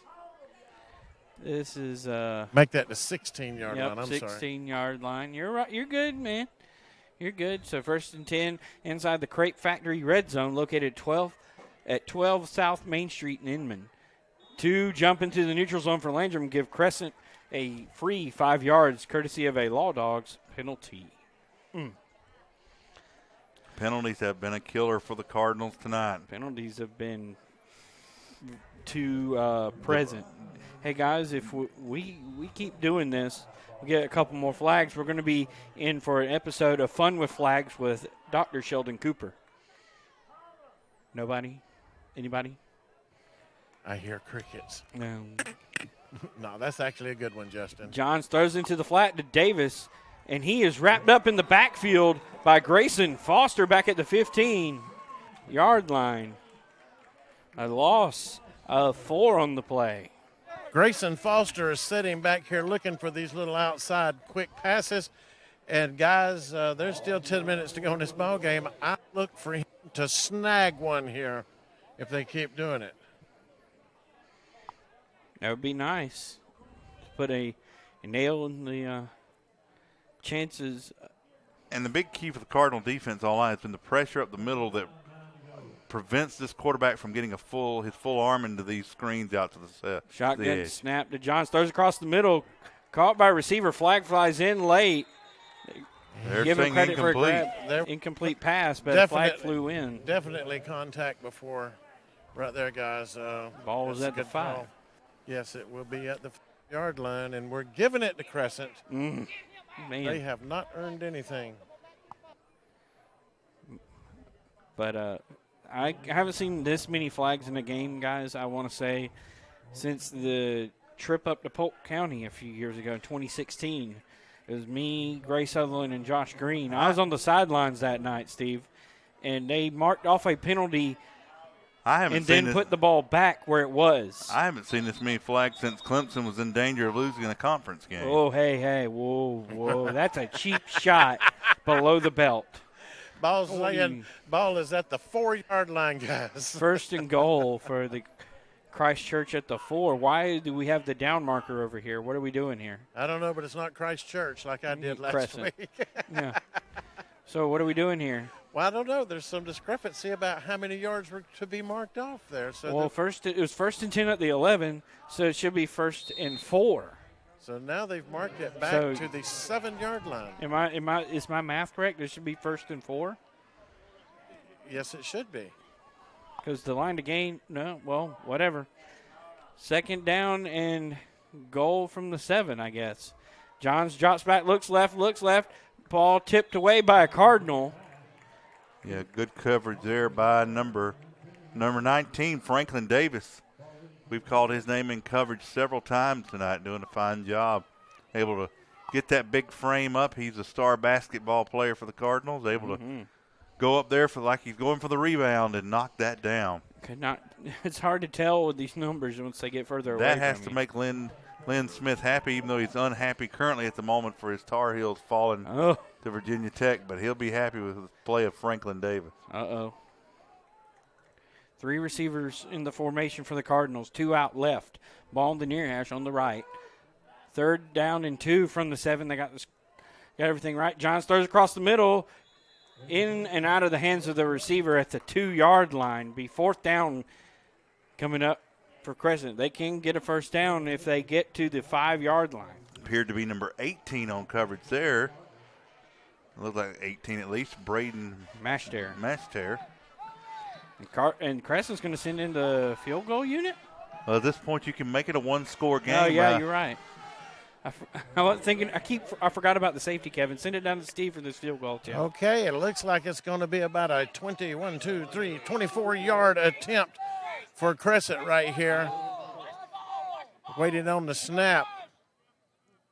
They're trying to draw Landrum off is what they're trying to do. Here's the snap. Oh, he squibbed it. It didn't even make it off the tee. Squibbed it to the left. Lucky break for the Landrum Cardinals right there. I thought they were going to try and draw him off, and then they decided to snap it, and he just absolutely, as you would say in golf, he hooked it, but it didn't go anywhere. Oh, my, Tiger Woods. Definitely looked like one of my golf swings. Hey. I can't say much because I don't have a golf swing. I feel like the oddball. But that's I don't know, squib it, shank it. I don't know what you would call that. It drifted left. Yeah. 2 jobs I would never want on a football field is kicker and anybody that returns. I mean, nope. Kickers and punt returners that's two forms of pressure I would not be wanting to have. And so the ball will be placed back at the 20-yard line of Landrum. 1st and 10 for the Cardinals. 9:37 to go. Leading 14-5. I just knew they'd draw us off sides there. One receiver left uncovered in the slot. That's Beckett Driggers. Nobody over there to cover him.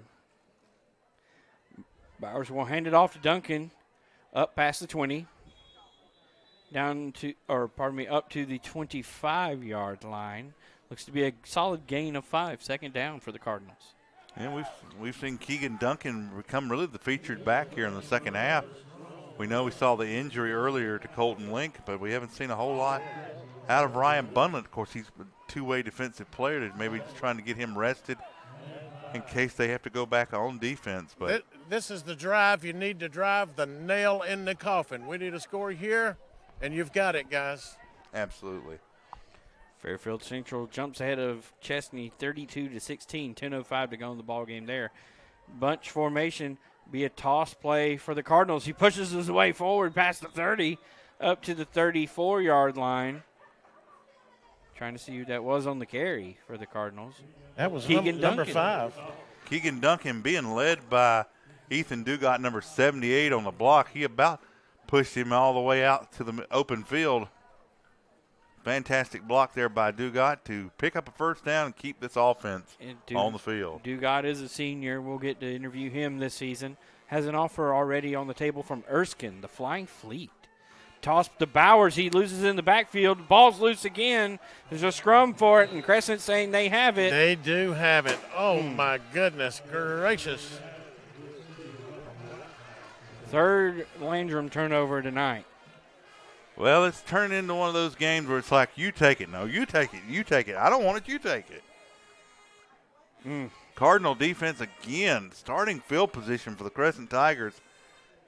I don't have the drive summary of the charts to really officially calculate it, but I would think they probably have an average starting position inside the 40-yard line of the Cardinals tonight. I mean, it's just a testament to the Cardinal defense to only have given up 5 points to this point. And really only 3 as the safety occurred on the offensive end. But again, going to have to be asked. It's tough with a lot of two-way players being asked again after a short offensive possession for those same guys to come back out and hold. See what the Cardinals can do here. Man running on late for the defense.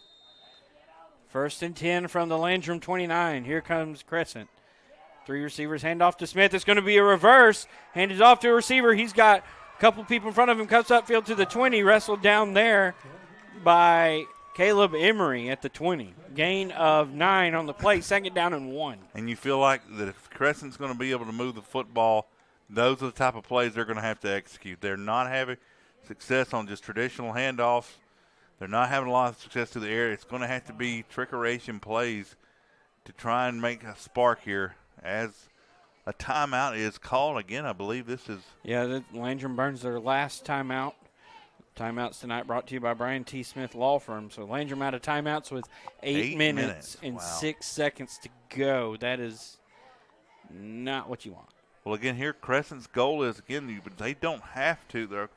They don't have to score a touchdown on this drive. Their goal is to get this to a one-possession game. Of course, anybody and everybody wants to, but Cardinal defense, again, if they can force this, hopefully to get another fourth down in a long way and just hold Crescent to a field goal with their kicker. He missed that last one, but he's shown a quality leg all evening long. Again, Cardinal defense just being put in this situation over and over. You just keep hoping they can hold now with 8 minutes left. And, oh, man, another big play by the defense. They've been asked to do a lot tonight, especially from some time in the second quarter on, Kevin, as you've already hinted at. They've been asked to do a lot. Yeah, they've been out on the football field probably 2-to-1 proportionally on time since about midway through the second quarter. 3 receivers, 2 out left, ball just off the near hash going from left to right. 8:06 to play, 1st and 10 for Crescent at the 20. They're going to say the line to gain. If it was 1st and 10 at the 29, it should be 2nd and 1, but I'm not a zebra. Yep, there we go. They're moving them back. That's what I thought. I thought the line to gain was the 19. So the officials may have threw our chain crew for a loop, I think, Kevin. We are going to somehow wind up beating Chapman out. I don't know. I don't know who's going to get done first tonight. We're usually done in the third quarter by the time they're in the third quarter. I don't know if that's going to be the case this evening. Yeah, they might be right on our heels. Now Crescent splits out 5 wide receivers, got a running back in the backfield taking the direct snap. That is number, I could not tell the number, 14. Number 14. Who's not on our roster. The mystery man again. Another mystery man. We'll call him John Doe. Doe pushes his way forward up to the 19, gain of 1 and a first down, brought to you by the Flounder Fish Camp. Abbeville all over Emerald, 24-0. But Abbeville as well. Abbeville. Doe back in the gun again. 5 wide receivers this time. Crescent keeping this in their back pocket. He's going to throw it out in the flat to Davis. Gets his way to the 15. Pushed out of bounds at the 13, right near Steve. And if they're going to run a screenplay, that's the rhythm and tempo they're going to have to do it at. The throws to the edge for Crescent tonight have took too long and basically allowed these quick Cardinal edge people on the defensive back to basically see that play and react. That a very quick out to the side, allow him to make plays in space. If Crescent's going to get back in that football game, those are the plays they have to make. They got to check on Grayson Foster. He's kneeling over. It's one of those manly injuries. Okay, gotcha. 10-4. Something jumped up and got a piece of him. John's in the shotgun, throws out into the flat to his running back, Doe, and he is wrapped up in the backfield by Clay Smith. Lost back to back to the 20. And again, that's essentially what we're talking about. That one, a little bit too much air up under it. It took too much time, allowed the Cardinal defensive backs on that edge to react. Back to the 18. Loss of 6. 3rd down and 11.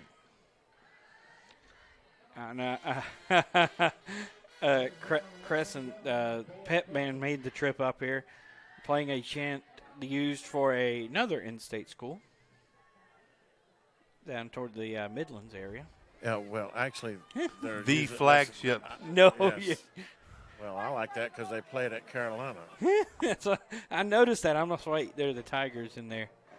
But hey, every school has their own thing. Like Chapman plays Notre Dame, for example. Johns throws into the flat to his receiver, pushed out of bounds. A gain of about 4 on the play. It'll be 4th down. That is. Clay Smith came up to make that stop immediately. That was a big, good open field tackle over there. I'm going to give credit to the Cardinal safeties on that. They went to kind of a read option look there, and And absolutely the safety's hold over the middle. He forced to dump it off to the flats, and the defensive back's able to make a good stop there and make this a 4th and long. Decision time for Crescent. Do they go to try to kick a field goal to make this a 1-score game, or do they go and try and make a first down? I don't know, but about 8 seconds that the clock ran off, the official was trying to signal timeout, so we're going to have to reset this thing too. And it's about probably 6:01, 6:02.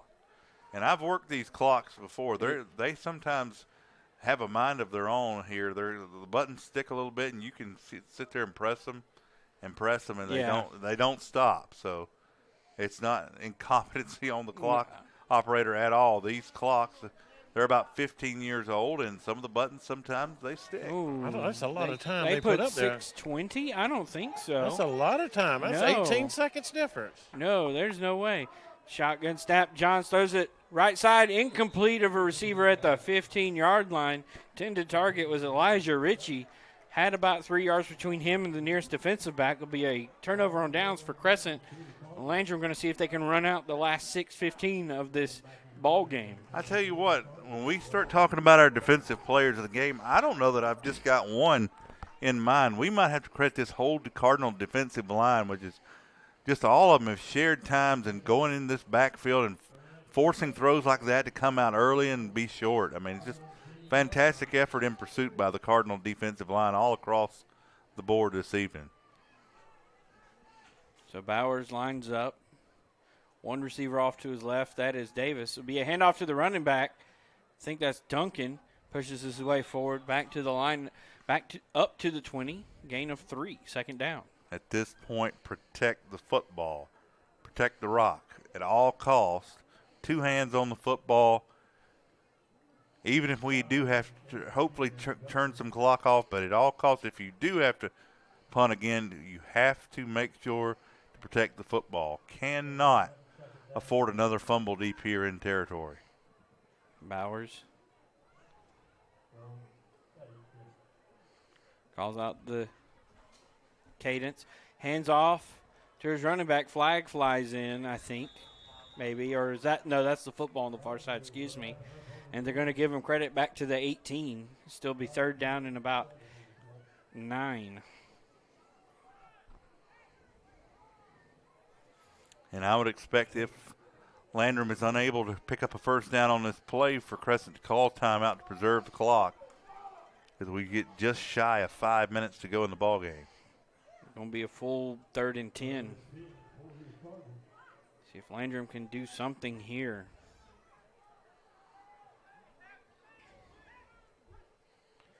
See if the Cardinals can get a first down here. Bowers will keep it on the direct snap. Wrestles his way past the 20 to the 23-yard line. And that's where he stopped. And Crescent burns a timeout. Their first. 4:43 to go in the ball game. And it looks like that third down was brought to you by Realtor Jeff Parks, Berkshire Hathaway Home Services, C. Dan Joyner, as is tonight's fourth quarter. It's brought to you by Jeff Parks, Realtor, Berkshire Hathaway Home Services, C. Dan Joyner. You have to figure based on prior punts, Crescent's going to get the football inside the 50. At around or inside the 50-yard line, yes. Sorry. No, I mean, thank you. It's 49.5. Close to it. Smarty pants. As long as you don't call it the 51-yard line. Oh, the memories. We have a timeout on the field. Going to try and check for some more scores on our out-of-town scoreboard. You know, Dutch Fork was leading Burns 42-25 at last glance. How are things on the family of networks? Chesney was down 32-16, 10:06 to go in the ball game. Last update we have from them. Chapman was up 31-10 on Boiling Springs. How long? How much left? Let me find it. After this punt.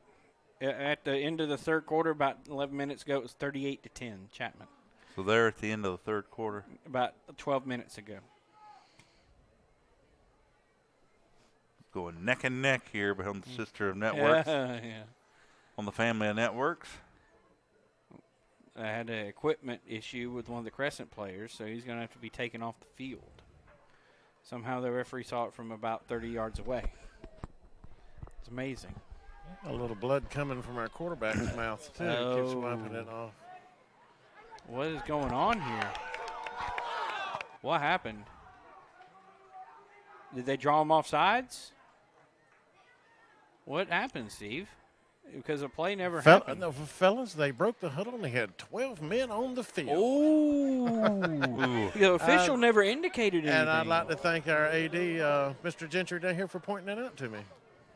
Telling you what, penalties tonight for both teams have not only been numerous, but they've been costly. That because we were waiting and nothing ever happened, and they never indicated anything.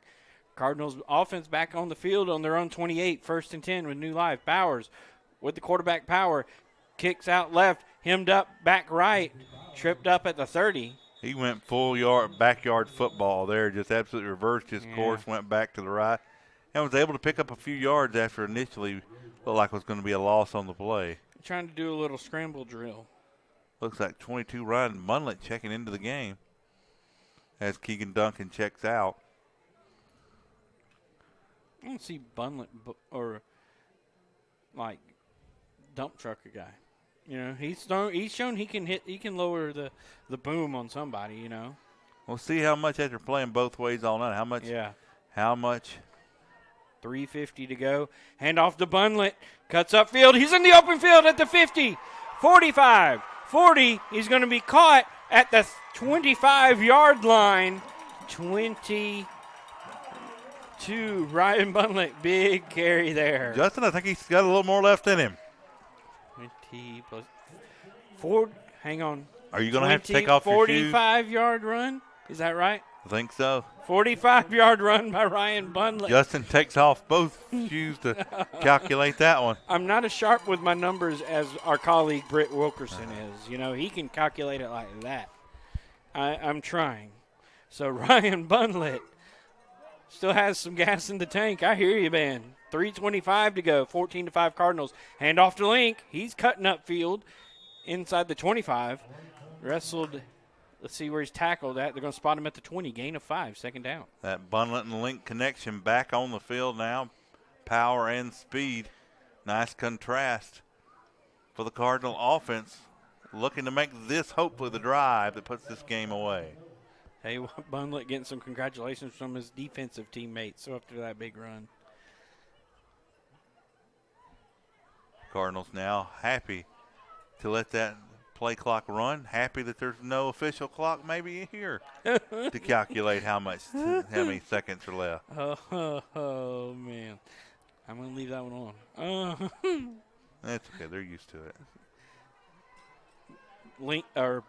That is Link in the backfield. Bowers will hand off to him. No, Bowers will fake the option, keep it himself. Runs over the 20, up to the 16-yard line. Gain of 4, 3rd down and 1, 2:20 to play. So critical 3rd down play for the Cardinals. They can have the opportunity to burn about another minute and a half probably off the clock. If they can pick up 2 more yards, go a long way in putting this game away. Cardinals are now in the Crepe Factory red zone, located at 12 South Main Street in Inman. I can't talk tonight. I'm sorry. Switching up at the quarterback, Grayson Foster comes in. Oh, they're running that bunch formation. Well, do believe that Keegan Duncan checking in late. He's on that wing. Foster will toss play to Bowers, cutting upfield. 10, 5. There's a Cardinal in the end zone. 1:40 to go. As Jake Bowers takes the toss sweep on 3rd and 1 into the end zone and Justin, from 11 yards out. The beautiful thing is there are no flags. As the Tennessee Titans play-by-play guy, he said, there are no flags on the field during his call of the Music City Miracle back in, 1999? Yes, sir. All right, Jake Ballou out to attempt the point after that big touchdown run by Bowers. Beckett Driggers will hold. Grayson Foster sends it back. The hold is down. The kick is up. It's slow and it's low, but it's good. 1:39 remaining in the contest here at Cardinal Station. We're going to get that first W of the year. It's Landrum 21, Crescent 5.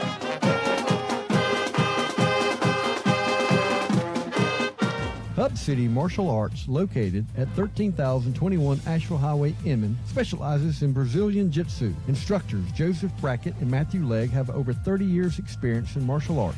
Coach Brackett has over 20 years in karate and Coach Legg over 12 years in Brazilian Jiu-Jitsu. See their website at hubcitymartialarts.com for information on the competition teams, tournaments to showcase your skills, and for more information about how you can get started in martial arts training today. Or stop by. Our hours of operation are Monday through Thursday, 3:30 p.m. to 9:30 p.m. Again, for more information, their website is hubcitymartialarts.com. That's Hub City Martial Arts, located at 13,021 Asheville Highway, Inman. Third quarter brought to you by the Inman Community Fire Department. Always plan ahead and have an escape plan in place and practice it with your family. For help developing an escape plan, give the Inman Community Fire Department a call at 864-472-3944. Back here at Cardinal Station, Jake Bowers, toss play. Jesse Bowers, excuse me. I'm thinking of what, 24, that TV Jake show? Ballou on the extra Yeah, that's right.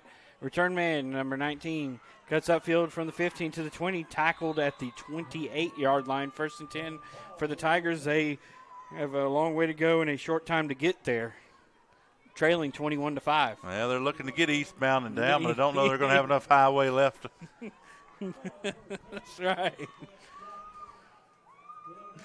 Oh, man. Cardinals are 93 seconds away from their first victory in the 2021 season. Pull even at 500 on the young campaign. It's a happy bunch down here on this Landrum sideline right now. I'm telling you, these guys have got smiles on their faces. They're really happy. You guys, you guys happy? Yes, sir. Of course. Happy, yeah. So Bowers on the carry. Johns back in a quarterback, will hand it off to his running back, Smith, and he is met at the line of scrimmage at the 28 and can't get much further than that, Kevin. Sorry. And so, guys, now we got to kind of talk about our players and hit of the game, up by 16, minute 15 to go. And what tonight's just what the doctor ordered. The offense, they did turn the ball over a little bit, but they executed well throughout the evening. Wound up putting this game away late, and this defense was just phenomenal. When they've shown when they can stay fresh, the offense can make some drives. They've got some playmakers on that defensive side of the ball that can really swarm the football. Just a fantastic effort tonight. 2nd and 9 from the 29. Toss play to Smith. Cuts out left side to the 30. Tripped up at the 32. Gain of 3. 3rd down. Who are we going offense? We did Bowers last week. I'm thinking about an offensive lineman. Give it to offensive lineman. I'm in total agreement with that. And you're going to have to look to that right-hand side of the line where they did a lot of running. I know everybody. I've got a radical proposal. Okay. Chase Sheehan's my man. Ooh. Well, I've got a radical proposal that we spread the love around a little bit tonight. Offensive and defensive, we give credit to both lines and units. Offensive line and defensive line. And really on both sides set the tone. But hand off to Smith up the gut to the 34, 4th down, coming up with 3 seconds, and that's going to be the last play of the ball game. Listen to these guys. Listen to these guys down here.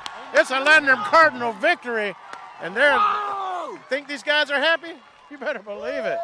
Watch out. I just hope they know that mic is live. Oh, yeah, they do. Nice bunch of kids here. You don't have to worry about nothing. I know. I'm just joking. You have to worry about me, not them. But final score, Landrum 21, Crescent 5, guys.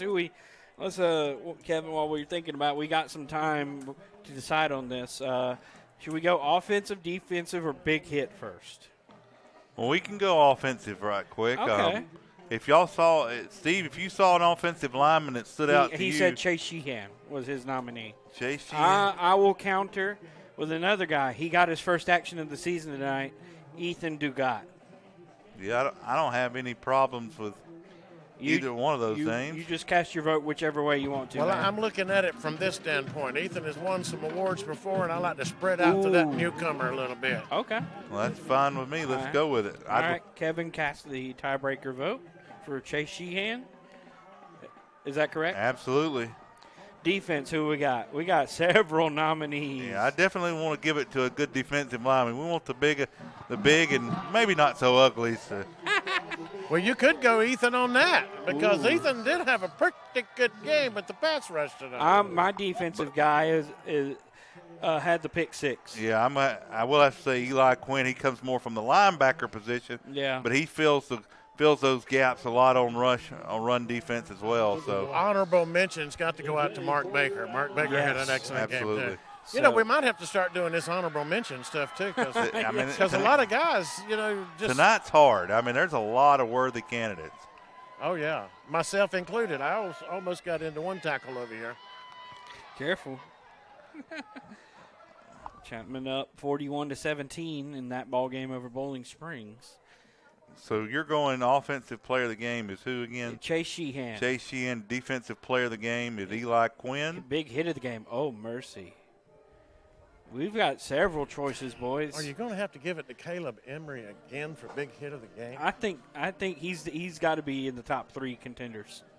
I mean, he had several tonight, especially on some big third down stops that really just you could feel it.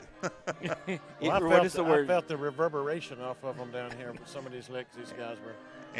And to be fair, he won defensive player of the game, so awarding him big hit of the game would be a separate award. Yes. Still get nothing for it. So what's the well, difference? I think they get a little something at the end of the season. A laurel and Hardy. I know they used to give them a little. I think trophy and stuff. I think we do, but it's just a little tough, with everything going on. We find a way to get them to them. Yeah. So hit of the game is Caleb Emery. Is that unanimous? It is, and this crowd, I think this wins a big hit in there. Book a lot of applause, a lot of cheers out there this evening. I tell you one thing, I know Coach Farmer's going to tell these guys to look at that scoreboard, because in last week's post-game talk with the guys, he said, I don't like looking at that scoreboard. Look at that. And you shouldn't like it either, because it was a losing scoreboard. This week he's looking at a 21-5, and he's clapping it up and bringing them in. And I'm almost tempted to put the microphone up in there, but I learned in year one, first game, don't do that again. These guys are happy, though. Listen to that. I'm way out of the way, but can you hear that? Yeah, I can hear the excitement all the way, Steve, and you're a good 15 yards from them. Yes, sir. That's what you want to hear here at Landrum High School. They're about the 15 to 20, and you're back at the 30, middle of the field. Lots of smiling faces. Lots of smiling faces. Yeah, it's a good night. Got a lot of happy assistant coaches over here, too. And they should be. Captain of the ship might get all the praise, but I'm tell you what, you get to looking at these assistant coaches over here, that's where a majority of the work is put in during the week. These position coaches. Coach is giving them what for over here. I'm telling you, he's happy. We're going to get a good interview out of him this evening, I'm sure. So did you guys finish up all your awards? We are posting them right now. Our big hit of the game brought to you by Chad Wagner State Farm Insurance.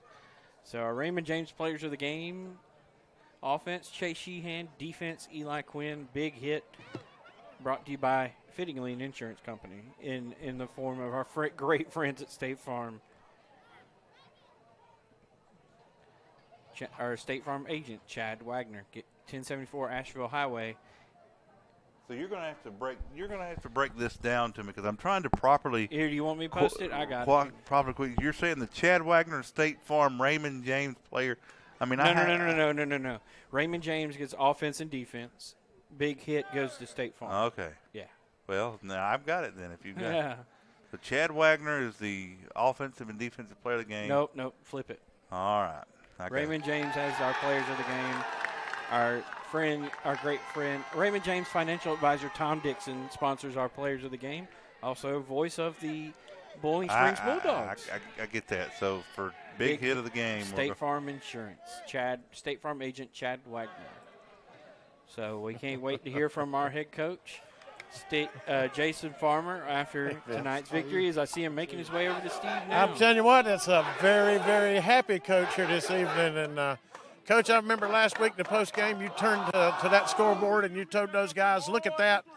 I know you don't like it. I don't like it. What a reversal this week. You got to like that scoreboard. I like it any time that home side has more than the visitor side, but got a little worried there in the second half, Steve. You know, we played with great effort tonight. We didn't play with great discipline, and that's ultimately on me. You know, we don't play that way. People know that, you know, the last 8 years we play hard, but we lost control a little bit tonight.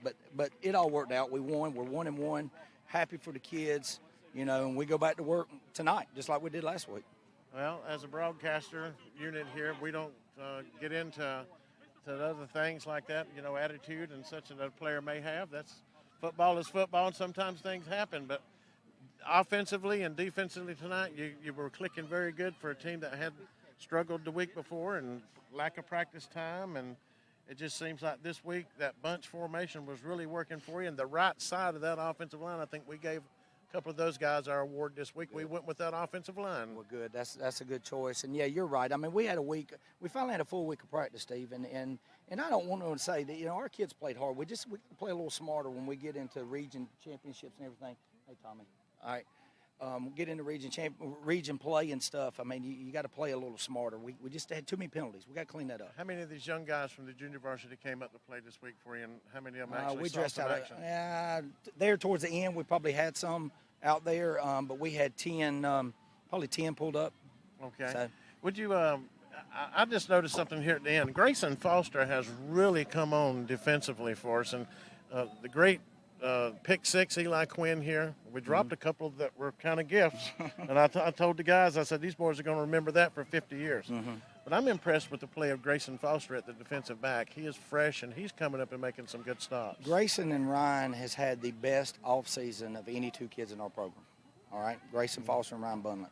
And it showed tonight. Grayson's playing both ways, playing a lot of quarterback as well. You know, Jesse's come on to play quarterback mostly, but that was because Grayson had to play so much defense. You had He's our best corner. You had some great offensive showing this evening by Colton Link.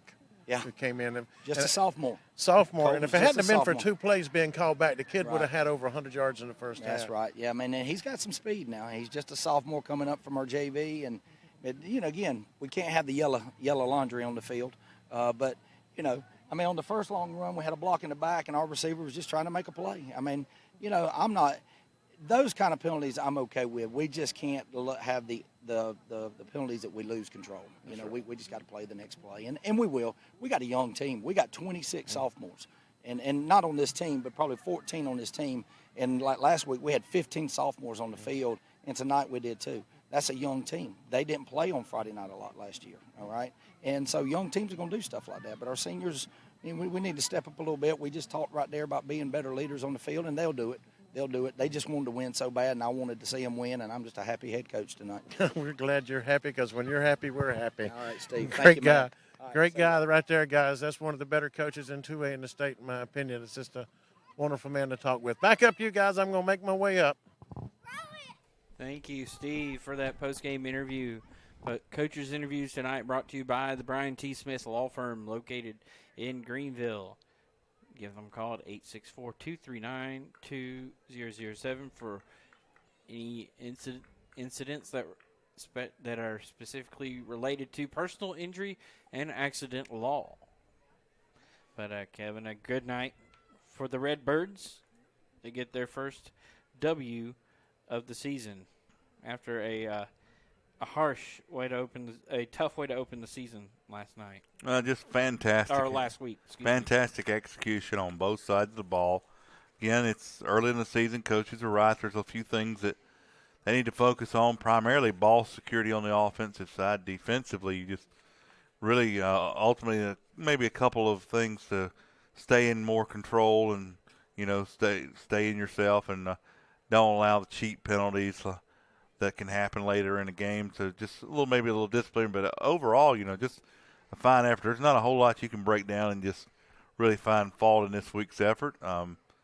It's a fantastic effort to come out. Anytime you can hold a team to a single-digit number, you've got to be pleased with that. Again, we wish Crescent the best of luck the way forward. But the Cardinals are now on to 96. I don't know if we've addressed this on air yet, but if we haven't. Have your schedules at home, originally next week was supposed to be a home game hosting Liberty.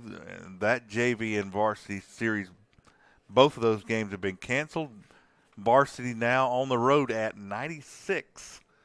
JV currently does not have an opponent yet, but that's to be determined. See if they can find a makeup. But varsity is confirmed on the road at 96. Of course, we'll be here with you on Upstate Prep-Cast, Landrum Radio, with a pregame at 7 o'clock. I'll be on assignment. I have a wedding rehearsal to attend to. I was going to come see you second half next week, but I think 96 is just a little too far of a drive. So it'll be you and the debut of Mr. Steve Roper on color commentary.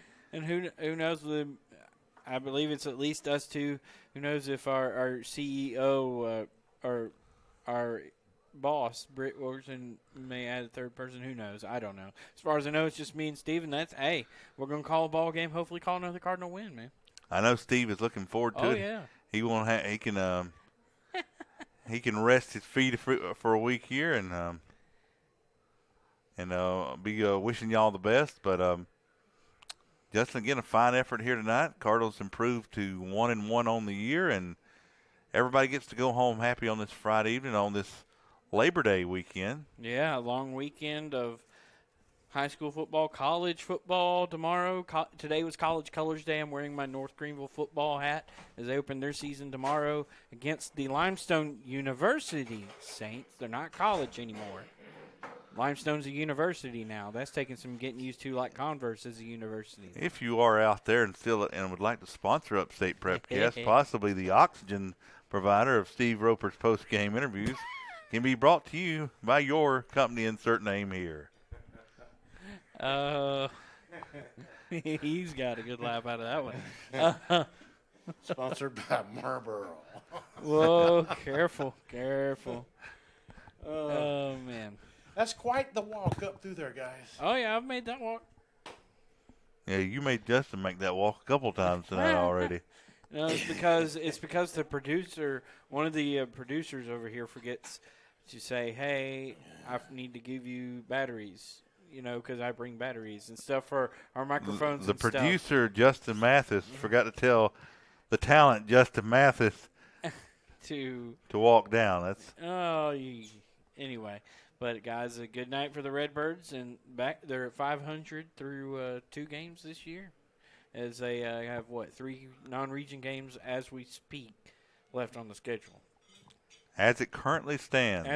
Again, as we said earlier, it's Dr. Seuss this year, the season of Seuss. Will I play here? Will I play there? Will I play anywhere? Oh, my gosh. But a good night for Landrum. They come away with a 21-5 win. The buses for the Crescent Tigers pull out of Cardinal Station. I got to beat them to McDonald's. Oh, my gosh. Anyway, but, guys, any final thoughts before we call it a night and get ready for next week? Steve, are you ready for your vacation week next week where you get to sit down and relax and call a ball game? All of that's still up in the air. They may not give it a chance. Who knows? But if they don't, I'm walking. Well, we just got to – I think 2 people can handle it. But I think I can't, Justin. We just I know you do. I'm like – negotiations pending. I'm going on strike. And we just got to make sure – line everything up in terms of logistics with 96 High School. Make sure we got a place to set up and everything. You got to watch out for them old Wildcats now. I've never been to 96, so this will be my. I've been to 96. I've been to 96 many times. I have not. Been to 48, but never all the way to 96. Well, as a matter of fact, I don't want to get into a long story here, but my ancestors settled in the 96 area where Dreher Island and Lake Murray and all of that is. And some of the very first Chromers were from there.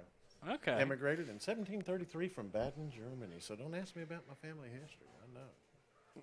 So that's all I know about 96. I heard they got a football team. Yeah, they do that. Coach Andre Wolcott, who's now at Eastside, was a former North Greenville assistant when I was a student up in good old Tigerville. I can give you. He's now the head coach at Eastside. Was the head coach at 96 before he took the Eastside job. a couple of years ago. I can give you a little family history, too. I can tell you where all my people are committed. I don't think the folks at home want to hear this. Not to be rude, I think they're ready for us to go call it night. They probably are. After 3 hours and 18 minutes, they're ready to go. Well, our sponsors got their money's worth tonight. Yeah, ladies they and did. Gentlemen, our fans got their money's worth finally. And these Landrum Cardinals are going to have a good night's sleep and have just a wonderful weekend. Labor Day weekend. Labor Day victory weekend. And hope everybody tomorrow enjoys your favorite college football game. And I know I will. Whether it be Clemson, Georgia fans, Carolina fans, and whatever miscunial little team Carolina started with tomorrow night. Eastern Illinois. They're 0-1. Yeah. They're 0-1. With our 48-year-old graduate assistant quarterback. Don't insult the guy. He was just at North Dakota State. I'm not insulting him. I'm just making fun of his age. I mean, they had to reassign him. He was 25, and they had to reassign him a number this week into single digits. Good night. Anyway, folks, hope you have a great, safe Labor Day weekend. Tune back in next week. Hopefully we'll be at, as we think right now, we should be able to go to 96 High School next week. Broadcast another edition of Landrum Football. I will say that after 3 years, it's been good being with y'all. I'll be out of a job after next week. They'll put me on out and ask me not to come back. And no, I you'll don't be think right so. back in the saddle the week after. The one that will be put out to pasture, you're looking at it. Oh, geez. Depends on how long of a walk it is to the 96 press box. Well, I'm telling you guys. Well, I don't know anything about this. If it's anything like it is over somewhere like Blue Ridge or anything where it's just straight uphill. Hey, we can have a good laugh here this evening because I do know that our sister station, flagship station, is over there in Bulldog territory. Oh, and that's a long walk. That's a haul. We're talking about that press box section for them over there. They got a renovated press box from what I hear. Who? Bowling Springs. So they don't I have saw to that sit before in, the game. Bowling Springs renovated. So they don't have to sit know. in the hot box from Coohan Luke anymore. I don't know. I just saw renovated spend the night press in the box. box. This is Bowling Springs' first home game of the year, but they needed it. If they are, I'm very happy for them. They lost. Second year playing on that magic carpet over there. And I'm certainly someone that can appreciate a good press box. Yep, me and you both. But anyway, fellas, I think it's time we call it a night. Say good night, Gracie. Good night, Gracie. Say good night, Kevin. Good night. Until next week, hopefully at 96 High School, we'll hit the air at 7 o'clock with the pregame show, 7:30 kickoff, live at, I believe it's Wilson Campbell Stadium, if I'm not mistaken. For Steve Roper, for Kevin Jackson, Justin Mathis saying final score tonight, Landrum 21, Crescent 5. This has been a presentation of Landrum High School Athletics in association with Upstate Prep-Cast. Thanks for listening, and have a great night. Take a kid to a ball game. The preceding Upstate Prep-Cast broadcast was presented by the Brian T. Smith Law Firm, 1714 Pettigrew Street in Greenville. Check them out at btsmithlaw.com. And it was heard on the Chad Wagner State Farm Insurance Upstate Prep-Cast Sports Network. Chad Wagner, State Farm Insurance, 1074 Asheville Highway, Spartanburg. Upstate Prep-Cast broadcast was brought to you by the Brian T. Smith Law Firm, Chad Wagner, State Farm Insurance, the Bowling Springs Fire Department, Jeff Parks, Realtor with Berkshire Hathaway Sedan Joiner, Wings, etc., Waldrop Plumbing, Heating and Air, Seawright Funeral Home, Big Daddy's Drive-In, Smart Tech Consulting, The Crepe Factory, Par 3 Automotive, Granny's Kitchen, Pink Boutique and Salon, Emma Community Fire Department, Raymond James Financial Services Financial Advisor Tom Dixon, Hull's Hideaway, Hub City Martial Arts, Law Dogs Restaurant, Burnett Athletics, The Flounder Seafood Restaurant, the South Carolina Department of Public Safety and the South Carolina Highway Patrol, and the FCA, the Fellowship of Christian Athletes, the largest Christian sports organization in America, encouraging high school students and athletes to make a difference for Christ. We thank you for listening. Until we meet again.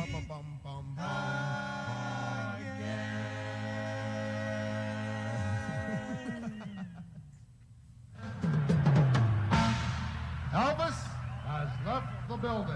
Thank you and good night.